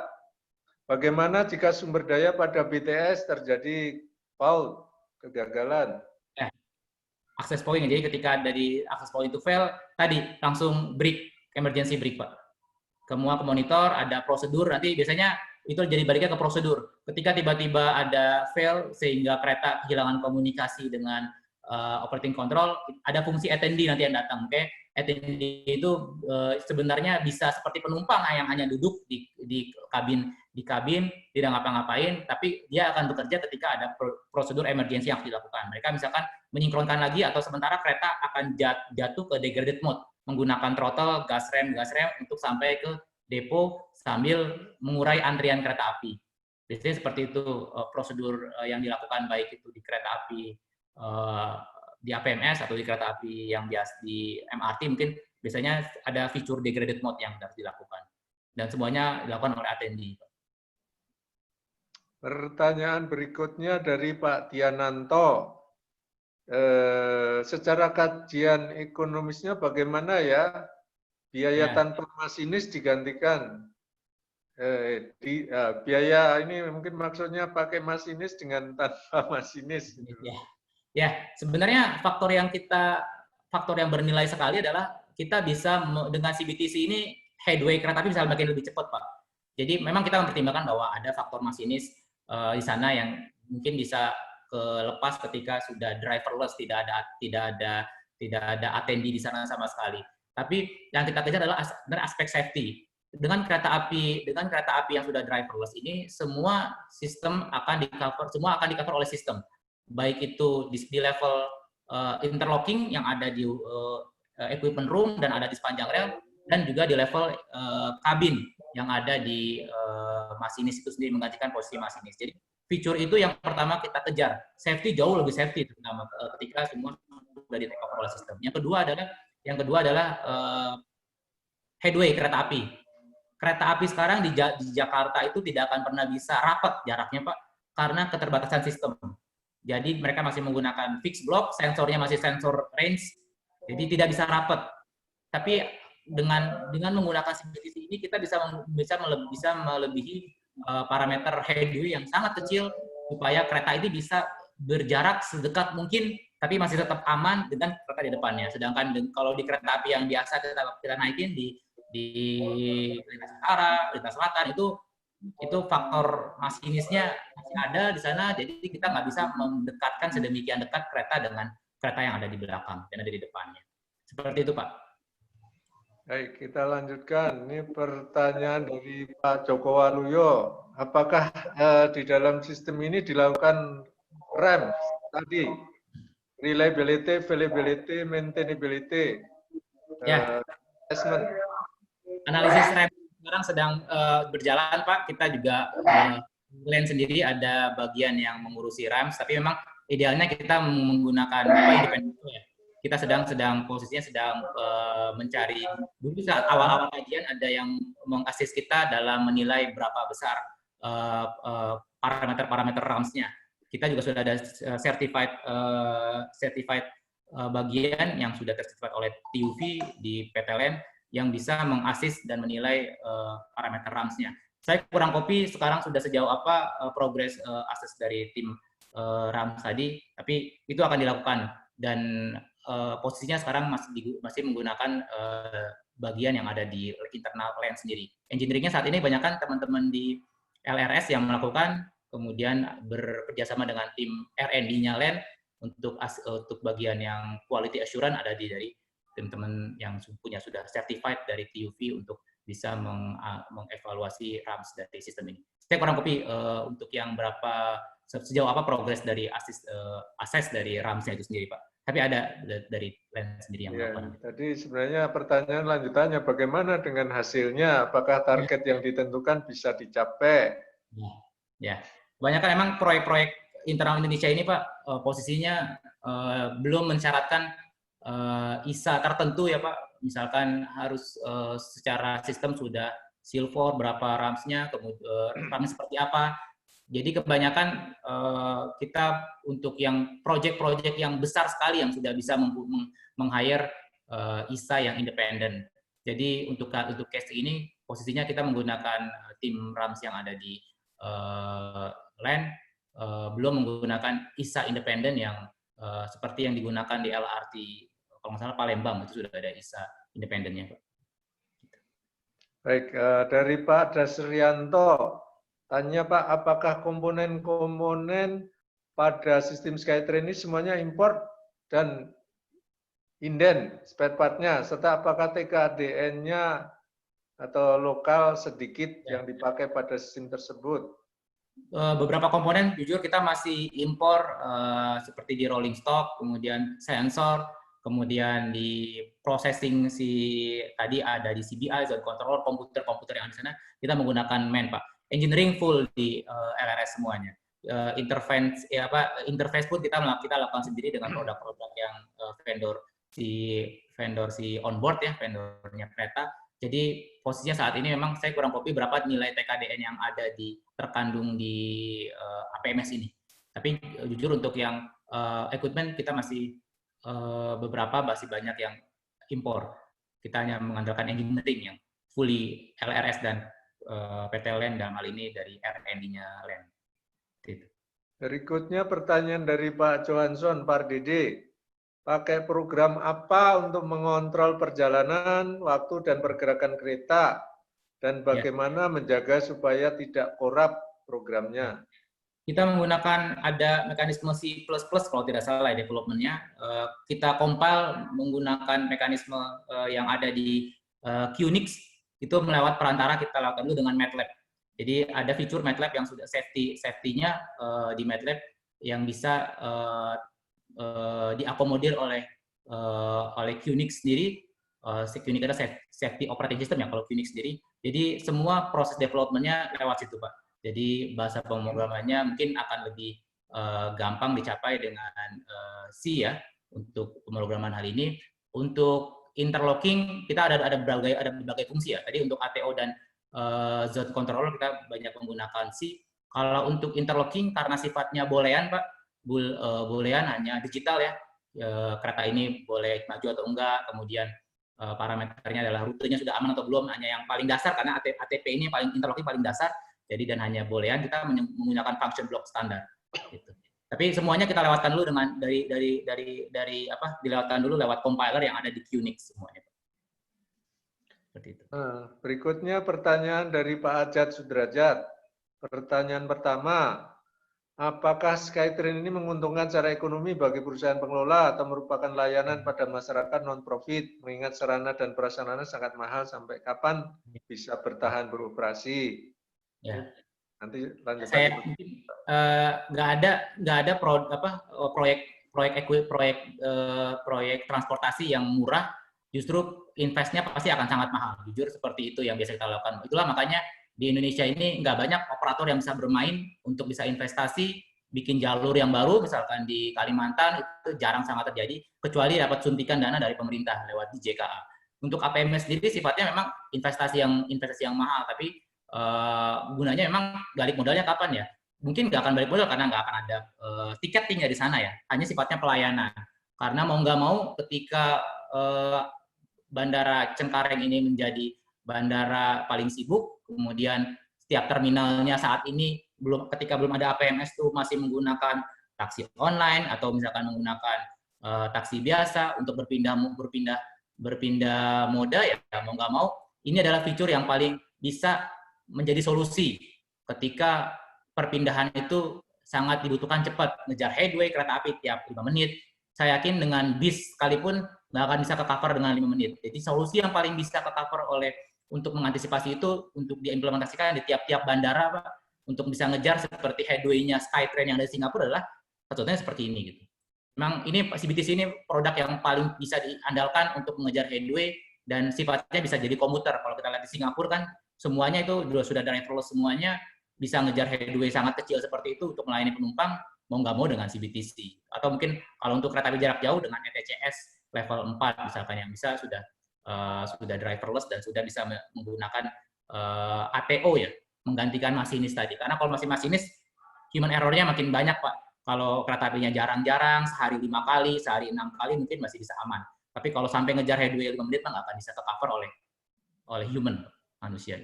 Seperti itu, Pak. Pertanyaan kedua dari Pak Ajat Sudrajat. Apakah maintenance SkyTrain dilakukan oleh SDM Indonesia atau masih ditangani oleh suppliernya? Jadi dari awal engineering pun kita sudah melakukan fully engineering di LRS dan di LAN. Dari ketika sudah mulai beroperasi, walaupun engineering belum selesai, masih menggunakan driver, masih menggunakan degraded mode, itu operasionnya masih langsung dilakukan oleh anak perusahaan LRS, itu Lenreka Prima Semesta. Jadi semuanya fully teman-teman yang ada di Bandung di deploy ke lapangan untuk melakukan operasional, kemudian maintenance di sana semuanya, Pak. Mungkin di awal-awal teman-teman yang akan melayani ini disertifikasi dulu, Pak. Teman-teman Lenreka Prima ini awak kabinnya semuanya, kemudian operatornya kita melakukan disertifikasi di SMRT Singapura kurang lebih selama 3 bulan. Di sana melakukan training oleh SMRT, kemudian melakukan on-job training ya langsung di SMRT Singapura, pulang ke Indonesia, bahan itu yang akan dipakai oleh DJKA untuk melakukan bahwa orang-orang yang tadi pulang dari Singapura itu sudah layak untuk menjadi operator. Kita lakukan itu di API Madiun waktu itu, Akademi Perkeretaapian Madiun. Jadi prosesnya seperti itu. Jadi semua awak kabin dan teman-teman maintenance yang dilakukan yang ada di saat ini di Cengkareng itu sudah tercertified untuk melakukan operasionalnya. Baik itu dari training di Singapura, on-job training, dan sertifikasi langsung kelayakan di API Madiun. Seperti itu, Pak. Pertanyaan berikutnya dari Pak Heldiansyah. Apakah driverless train sudah dilengkapi dengan safety system untuk menghindari sudden direction change? Lesson learned dari driverless train di Yokohama tahun 2019. Ya, jadi itu driver change. Saya kurang copy ya untuk yang case yang ada di Yokohama seperti apa.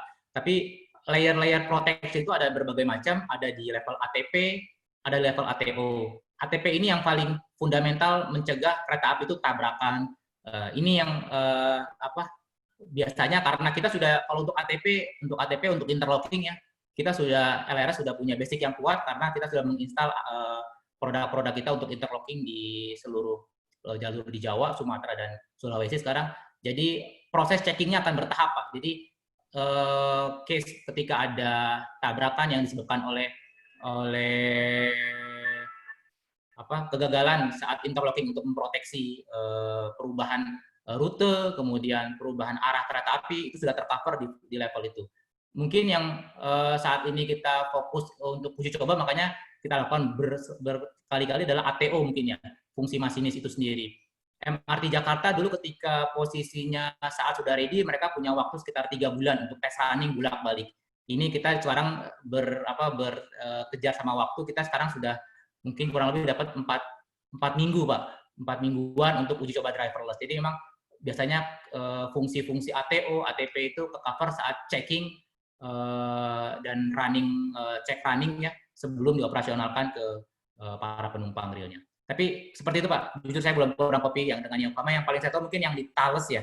Yang Thales ada di Taiwan kalau nggak salah. Itu level proteksinya sempat loss karena kereta api secara bersinggungan di crossing di vessel bisa berjalan ke arah yang sama. Jadi akhirnya ada tabrakan.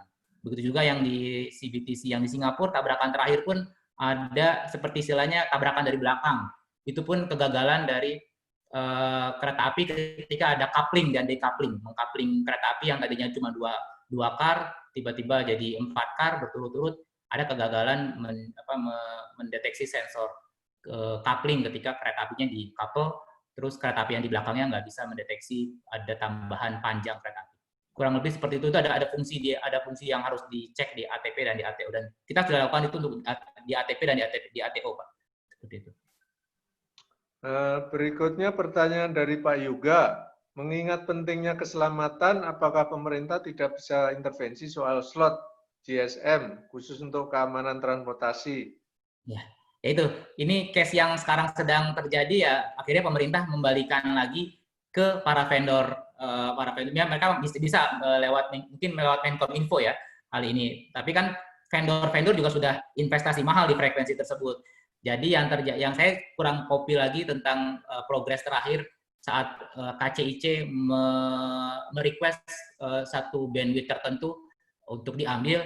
Terakhir masih ada discuss dengan vendor untuk mengganti untuk migrasi, mengganti istilahnya kerugian mungkin ya, agar vendor itu bisa yang tadinya udah invest di berbagai peralatan bisa digantikan untuk bisa pindah dari frekuensi yang diinginkan. Jadi mungkin pemerintah sekarang menjadi sifatnya menjadi penengah antara vendor dengan operator yang atau kontraktor yang sedang membangun sistem yang ada gitu ya.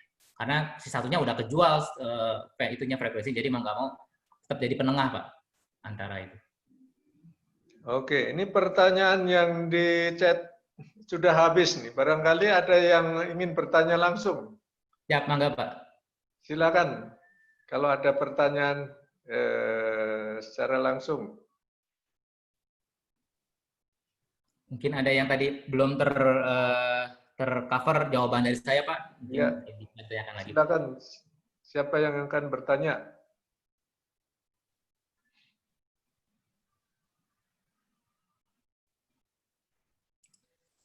Boleh lah Pak, saya bertanya Pak. Oh ya, Pak Budi, silakan. Terima Ada kasih. berapa pertanyaan, Pak? Satu aja Pak. Oh, satu. Habis ini ya. Penasaran. Tadi sebetulnya sudah disinggung soal TKDN, local content. Rasanya kalau gerbong itu apa dibuat oleh PT Inka yang di Madiun seperti LRT? LRT apa dibuat di PT Inka? LRT Madiun, LRT Palembang oleh Inka Pak. LRT Jabodebek ini pun dari Inka. Tapi kemarin kita LRS ini bikin konsorsium dengan Wujin Pak untuk CBTC ini. Jadi memang pertimbangannya mungkin ada beberapa hal yang kemarin hanya dimiliki oleh Wujin, belum oleh Inka. Jadi kita kemarin bikin konsorsium. Jadi saat tender itu kita konsorsiumnya dengan Wujin Pak Korea. Termasuk penggunaan supply gerbong, supply kereta komputer kereta juga disuplai oleh Wujin semua, satu sistem full komplit Pak. Jadi kita hanya menaruh komputer kita saja untuk berinterface dengan komputernya Wujin. Oh, jadi gerbongnya masih dari Korea juga ya? Dari Korea semuanya Pak. Oke, baik. Makasih Pak Anas. Ya, sami-sami Pak. Saya ada pertanyaan tuh, kalau instrumentasi dan kontrolnya teknologi mana itu yang dipakai? Dari MAN Micro Pak, Jerman Pak. Oh, Jerman ya? Jerman sudah tercertified silver. Jadi dari MEN ya, MEN, kita nyebutnya MEN Micro. Ya. Jadi saat ini PT LAN punya produk CBTC ini yang sekarang dipakai di APMS itu jadi produk sendiri kita CBTC. Untuk yang produk-produk yang digunakan di kereta api biasa Pak, di sepanjang Jawa, di utara dan selatan kita juga punya produk sendiri yang khusus untuk menangani interlocking yang masih tadi yang levelnya masih root control ya Pak ya, belum yang train control. Itu kita juga ada produk lagi menggunakan teknologi dari HIMA Jerman, controller safety controller HIMA. Jadi kita bedakan segmennya. Untuk segmen CBTC yang biasanya kita nyebutnya urban train dengan yang mainline kereta api yang sifatnya baru levelnya root control, belum sampai train control. Kita banyak segmen produknya Pak. Oke. Silakan kalau ada yang ingin bertanya langsung.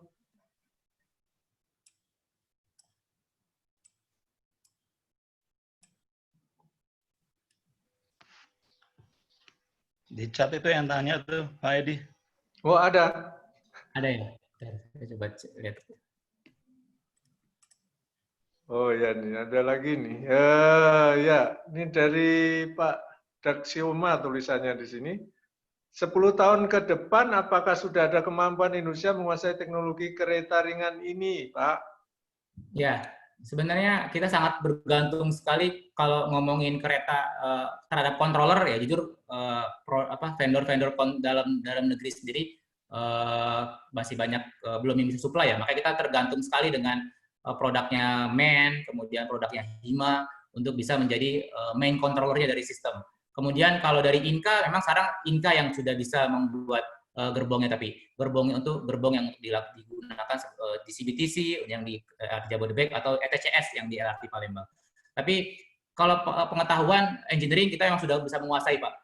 Ketergantungan kita hanya ke level ketergantungan equipment, controller yang masih memang harus disuplai dari luar. Mau nggak mau level itu kita masih sangat tergantung sekali oleh produk-produk yang memang sudah punya nama di luar, sudah tercertified silver. Jadi ketika nanti kita mau melakukan spesifik application yang pengen disertifikasi, generiknya sudah tercover semua oleh pabrikan semua. Jadi ketergantungan itu hanya ketergantungan di level supply barang. Tapi engineering kita sudah punya knowledge yang banyak. PT LAN dan PT LRS sudah sejak tahun 90-an bekerja berkecimpung di railway, walaupun dulu awalnya baru di kereta api yang biasa ya Pak, bekerja sama dengan Alstom, dengan Siemens, baru di kereta api biasa.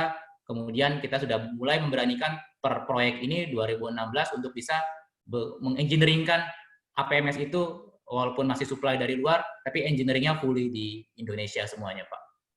Seperti itu. Jadi ketergantungan kita hanya ketergantungan equipment saja sebenarnya, yang banyak belum bisa dipasok dari dalam negeri. Kalau tadi yang tentang MEN tadi itu yang controller yang dari Jerman itu selain MEN ada berapa banyak lagi dan bagaimana prosesnya sehingga LAN ini memutuskan untuk memilih MEN? MEN, ya biasanya kita akan bekerja sama dengan produk vendor yang bisa COTS ya, customer on the shelf. Jadi kita bisa mereka menyediakan generic application-nya yang sudah tercertified. PT LAN bisa melakukan apapun di dalamnya. Jadi salah satu parameter yang kita lakukan adalah seperti itu. Mereka mau meng-certify produk mereka yang generik tadi dengan berbagai standar application yang nge-refer ke railway, misalkan Senelec, standar Senelec. Mereka ketika mereka sudah mempunyai generik produk yang sudah tercertified dan membebaskan kita untuk melakukan apapun di dalamnya, itu akan kita pilih. Itu terjadi di MEN Micro. MEN Micro juga mereka sudah customer on the shelf. Mereka bisa melakukan, sudah punya certified terhadap sistem yang spesifik di railway, kemudian kita bisa mengakses apapun yang kita butuhkan dari controller itu. Dan terjadi juga di HIMA. HIMA ini sama sifatnya COTS karena semua vendor di Eropa itu ada dua tipe, Pak. Ada perusahaan engineering mungkin yang sama seperti LAN, yang mungkin lebih prefer menggunakan barang-barang COTS tadi, yang customer on the shelf. Ada juga yang langsung beli ke vendor Big Four tadi, seperti Siemens, Bombardier, dan Thales. Jadi karena kita menggunakan big vendor juga, budgetnya juga sangat mahal ya, bisa melakukan dan agree dengan COTS tadi Pak, customer on the shelf. Seperti itu Pak. Oh ini pertanyaan berikutnya dari Pak Gagu Sujatmiko. Sistem proteksinya berapa kali diuji dalam setahun? Uji fungsi, bukan simulasi. Ya, kemarin kita baru dapat mungkin 1 bulan ini Pak untuk uji dinamis, uji driverless, mondar-mandir kereta api, dibiarkan kereta api tanpa masinis. Kita hanya masukkan input kereta api jadwalnya berangkat kapan dia harus berhenti, terus-terusan. Jadi kita memang harus baru dapat jujur semasa corona ini Pak. Corona kemarin kita berhenti operasi, si AP2-nya meminta untuk berhenti beroperasi, tapi di balik itu kita bisa menggunakan AP2 itu sebagai tempat uji coba kita karena nggak ada penumpang untuk yang dilayanin. Jadi kita mungkin baru dapat kurang dari 2 bulan untuk uji coba driverless ini Pak. Dan alhamdulillah sudah keluar sejak bulan puasa kalau tidak salah, BPT sudah mulai masuk. Dan baru kemarin minggu lalu surat rekomendasi teknis dari BPT keluar untuk layak operasi. Tinggal menunggu layak operasi dari DJKA-nya Pak. Jadi 2 bulan lah kasarnya Pak. Kita dapat kesempatan buat running test.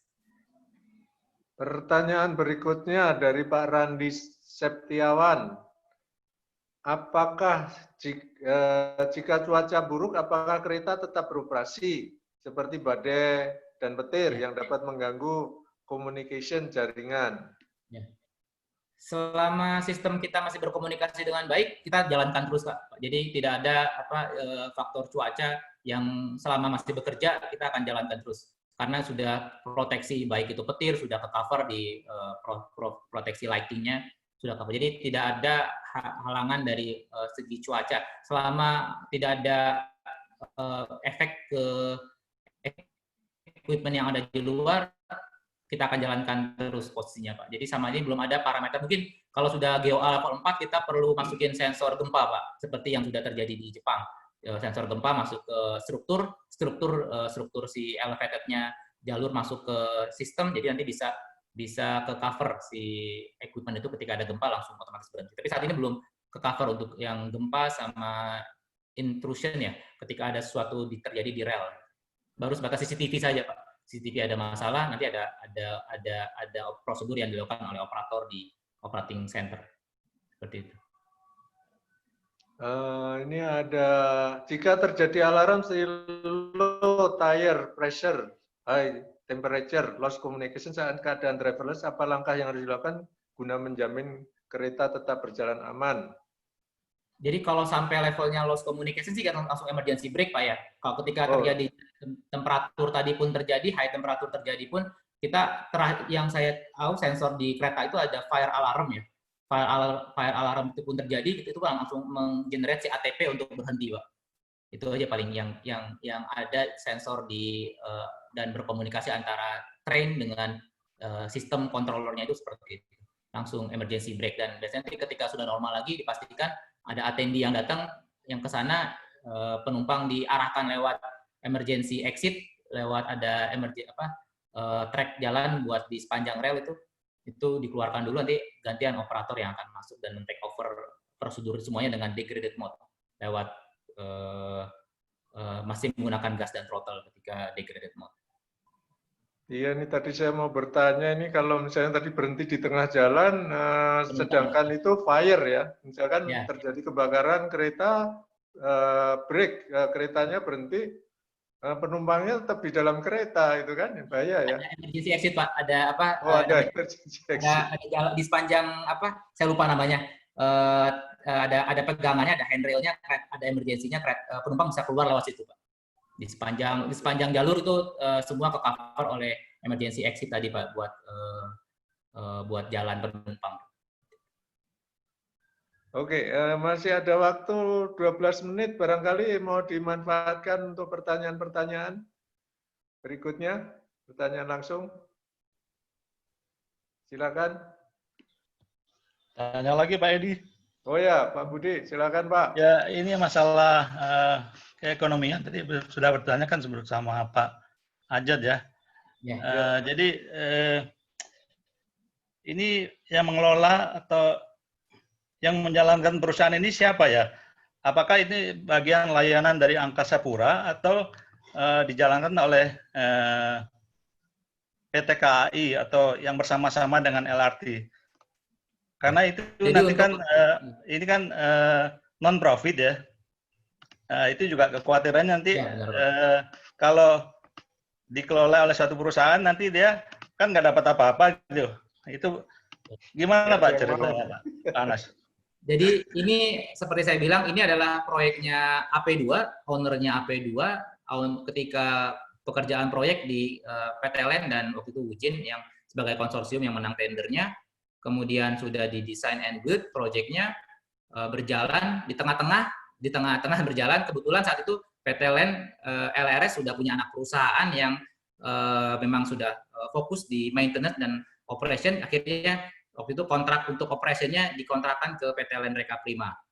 Jadi dalam hal ini AP2 mengkontrak LN Reka Prima sebagai operator untuk menjalankan kereta api itu dari awal masih driverless sampai nanti mungkin ketika dari awal masih menggunakan masinis ya, masih menggunakan driver hingga nanti ketika sudah menggunakan driverless, tetap AP2 akan mengkontrak LN Reka Prima untuk menjalankan ONM tadi, operation and maintenance. Jadi memang ini fitur yang pelayanan Pak sifatnya ya Pak ya, karena tadi AP2 punya banyak terminal, jadi ini diberikan layanan free selayaknya sebuah bandara ketika banyak terminal ada fasilitas buat mengkonekkan antar terminal itu supaya lebih mobile penumpangnya ketika harus berpindah terminal. Jadi tidak untuk AP2 ini murni investasi mereka menjadikan Bandara Cengkareng sebagai bandara yang sibuk, tapi ada konsekuensinya perpindahan orang dari satu terminal dengan terminal berikutnya itu harus tercover dengan sangat baik. Tidak hanya bikin terminal tapi pisah-pisah, tapi nggak ada yang mengkonekkannya Pak. Jadi ini pure murni pelayanan dan investasi yang dilakukan oleh AP2. Kontraknya berapa lama Pak? Berapa tahun? Jadi AP2 itu harus membayar fee ke pengelola ini selama berapa tahun Pak? 2 tahun kalau nggak salah, setahun atau 2 tahun, saya lupa Pak. Tiap kontraknya akan ada perpanjangan seperti itu. 2 tahun, tapi nanti mungkin ada perpanjangan ya? Ya, ada evaluasi dan perpanjangan. Tapi memang saat ini tidak banyak perusahaan yang bisa punya certified orang-orang sampai punya layak dikatakan layak oleh DJKA sebagai operator, itu tidak banyak. Karena kita melakukan hal yang sama seperti ketika KAI punya pegawai baru, sebelum mereka mulai diserahkan untuk melayani penumpang, mereka harus melakukan sertifikasi dulu terhadap orang-orang itu.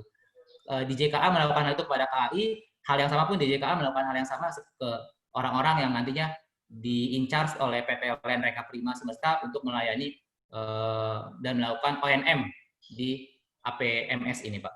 Seperti itu. Oke, baik. Terima kasih, Pak Anas.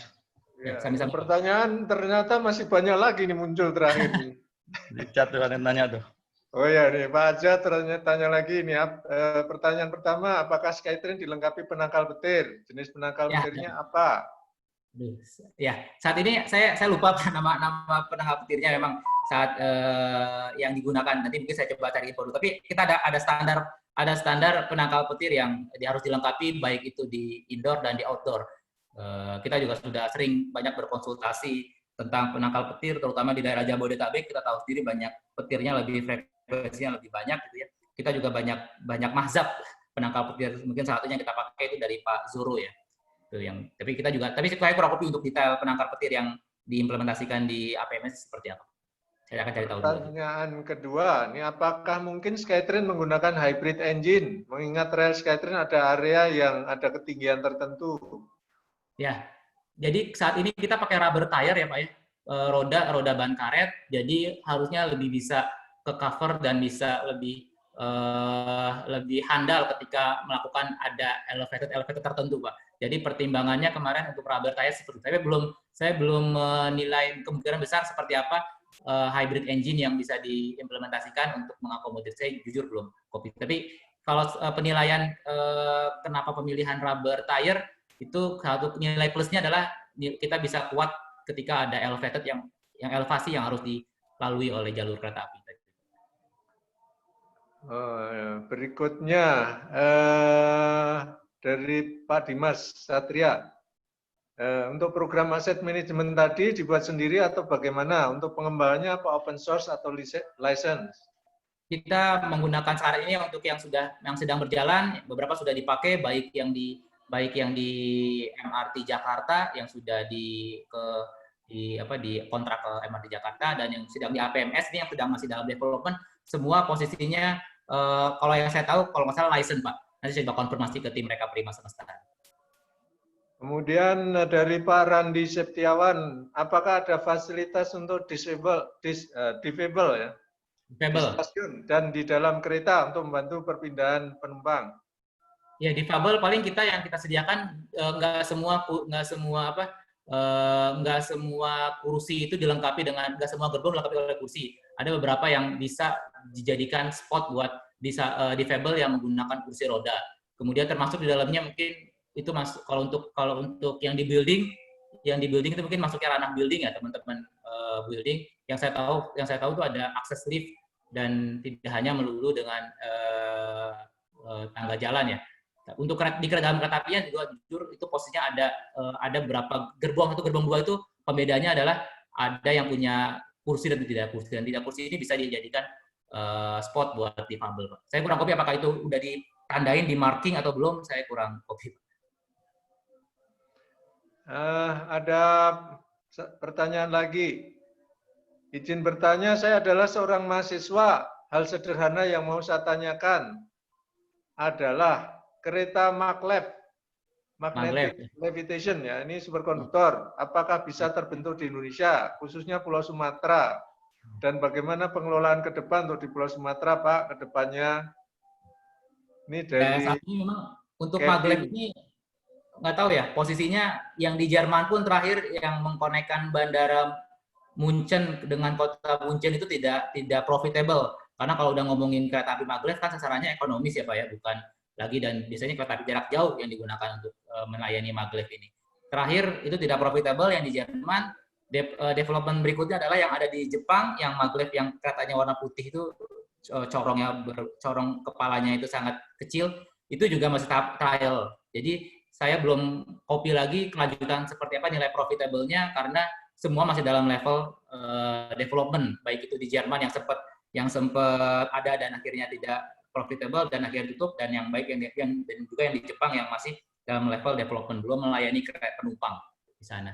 Untuk proyeksi kereta api di Sumatera, saat ini kereta api Sumatera semuanya profitable-nya untuk batu bara.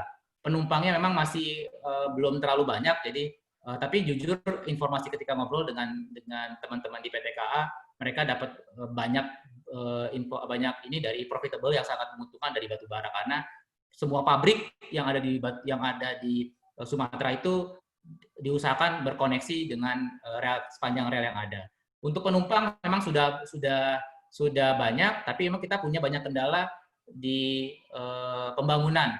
Jarak kereta api yang belum connect dari Aceh sampai Lampung itu masih terputus-putus, baik di Aceh, kemudian di Medan pun sama Sumsel belum banyak connect, kemudian ke Riau masih dalam proyek. Jadi masih banyak PR besar lah untuk mengkonekkan dulu. Kalau di Jawa semua sudah connect ya, dari Banten sampai ke Jawa Timur, ke Banyuwangi.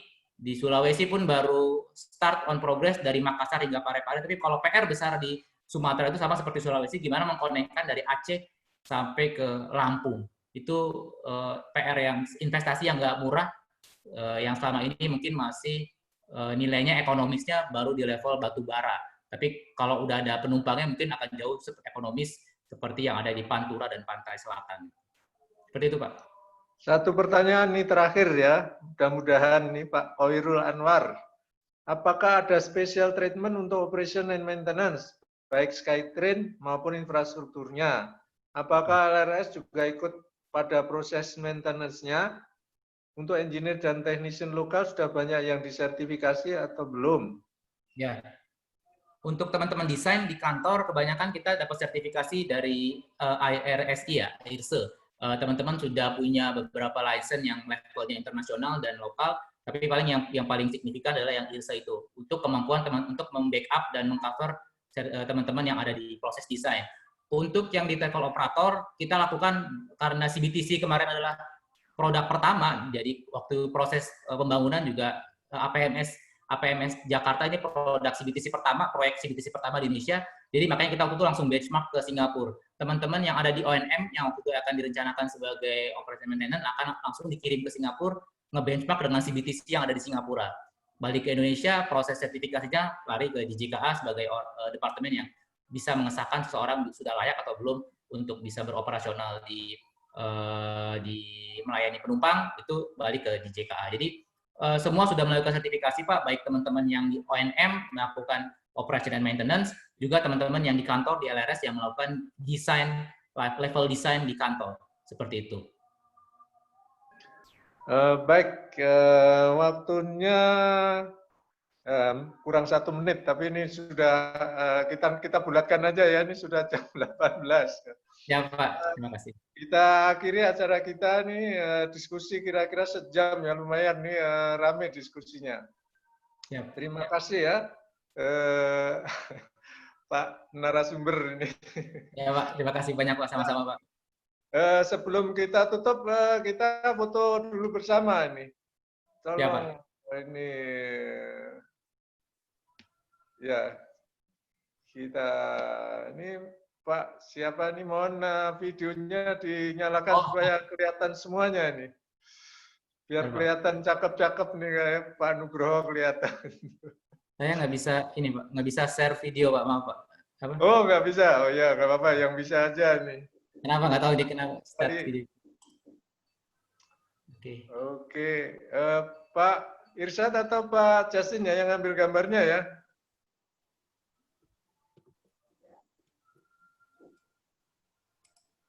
Sudah belum Pak?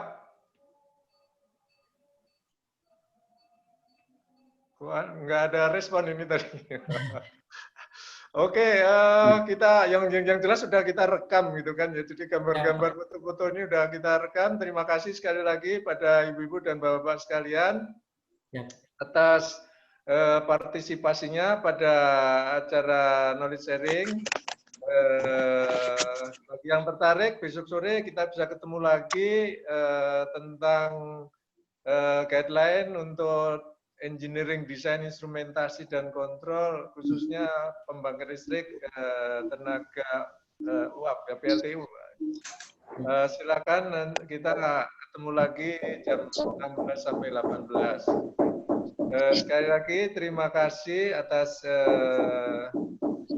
partisipasinya juga pada narasumber. Terima kasih banyak. Sama-sama Pak. yang telah menyiapkan bahan-bahan ini dengan luar biasa. Oke, kita akhiri. Mohon maaf kalau ada hal yang kurang berkenan. Mohon maaf tadi sempat putus-putus, Pak. Ya. Selamat sore. Wassalamualaikum warahmatullahi wabarakatuh. Waalaikumsalam. Warahmatullahi wabarakatuh.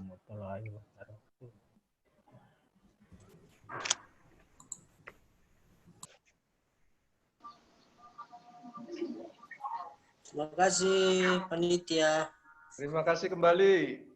Terima kasih kembali Pak. Pak Edi. Pak Terima kasih Pak Edi. Ini punya kenalan banyak nih.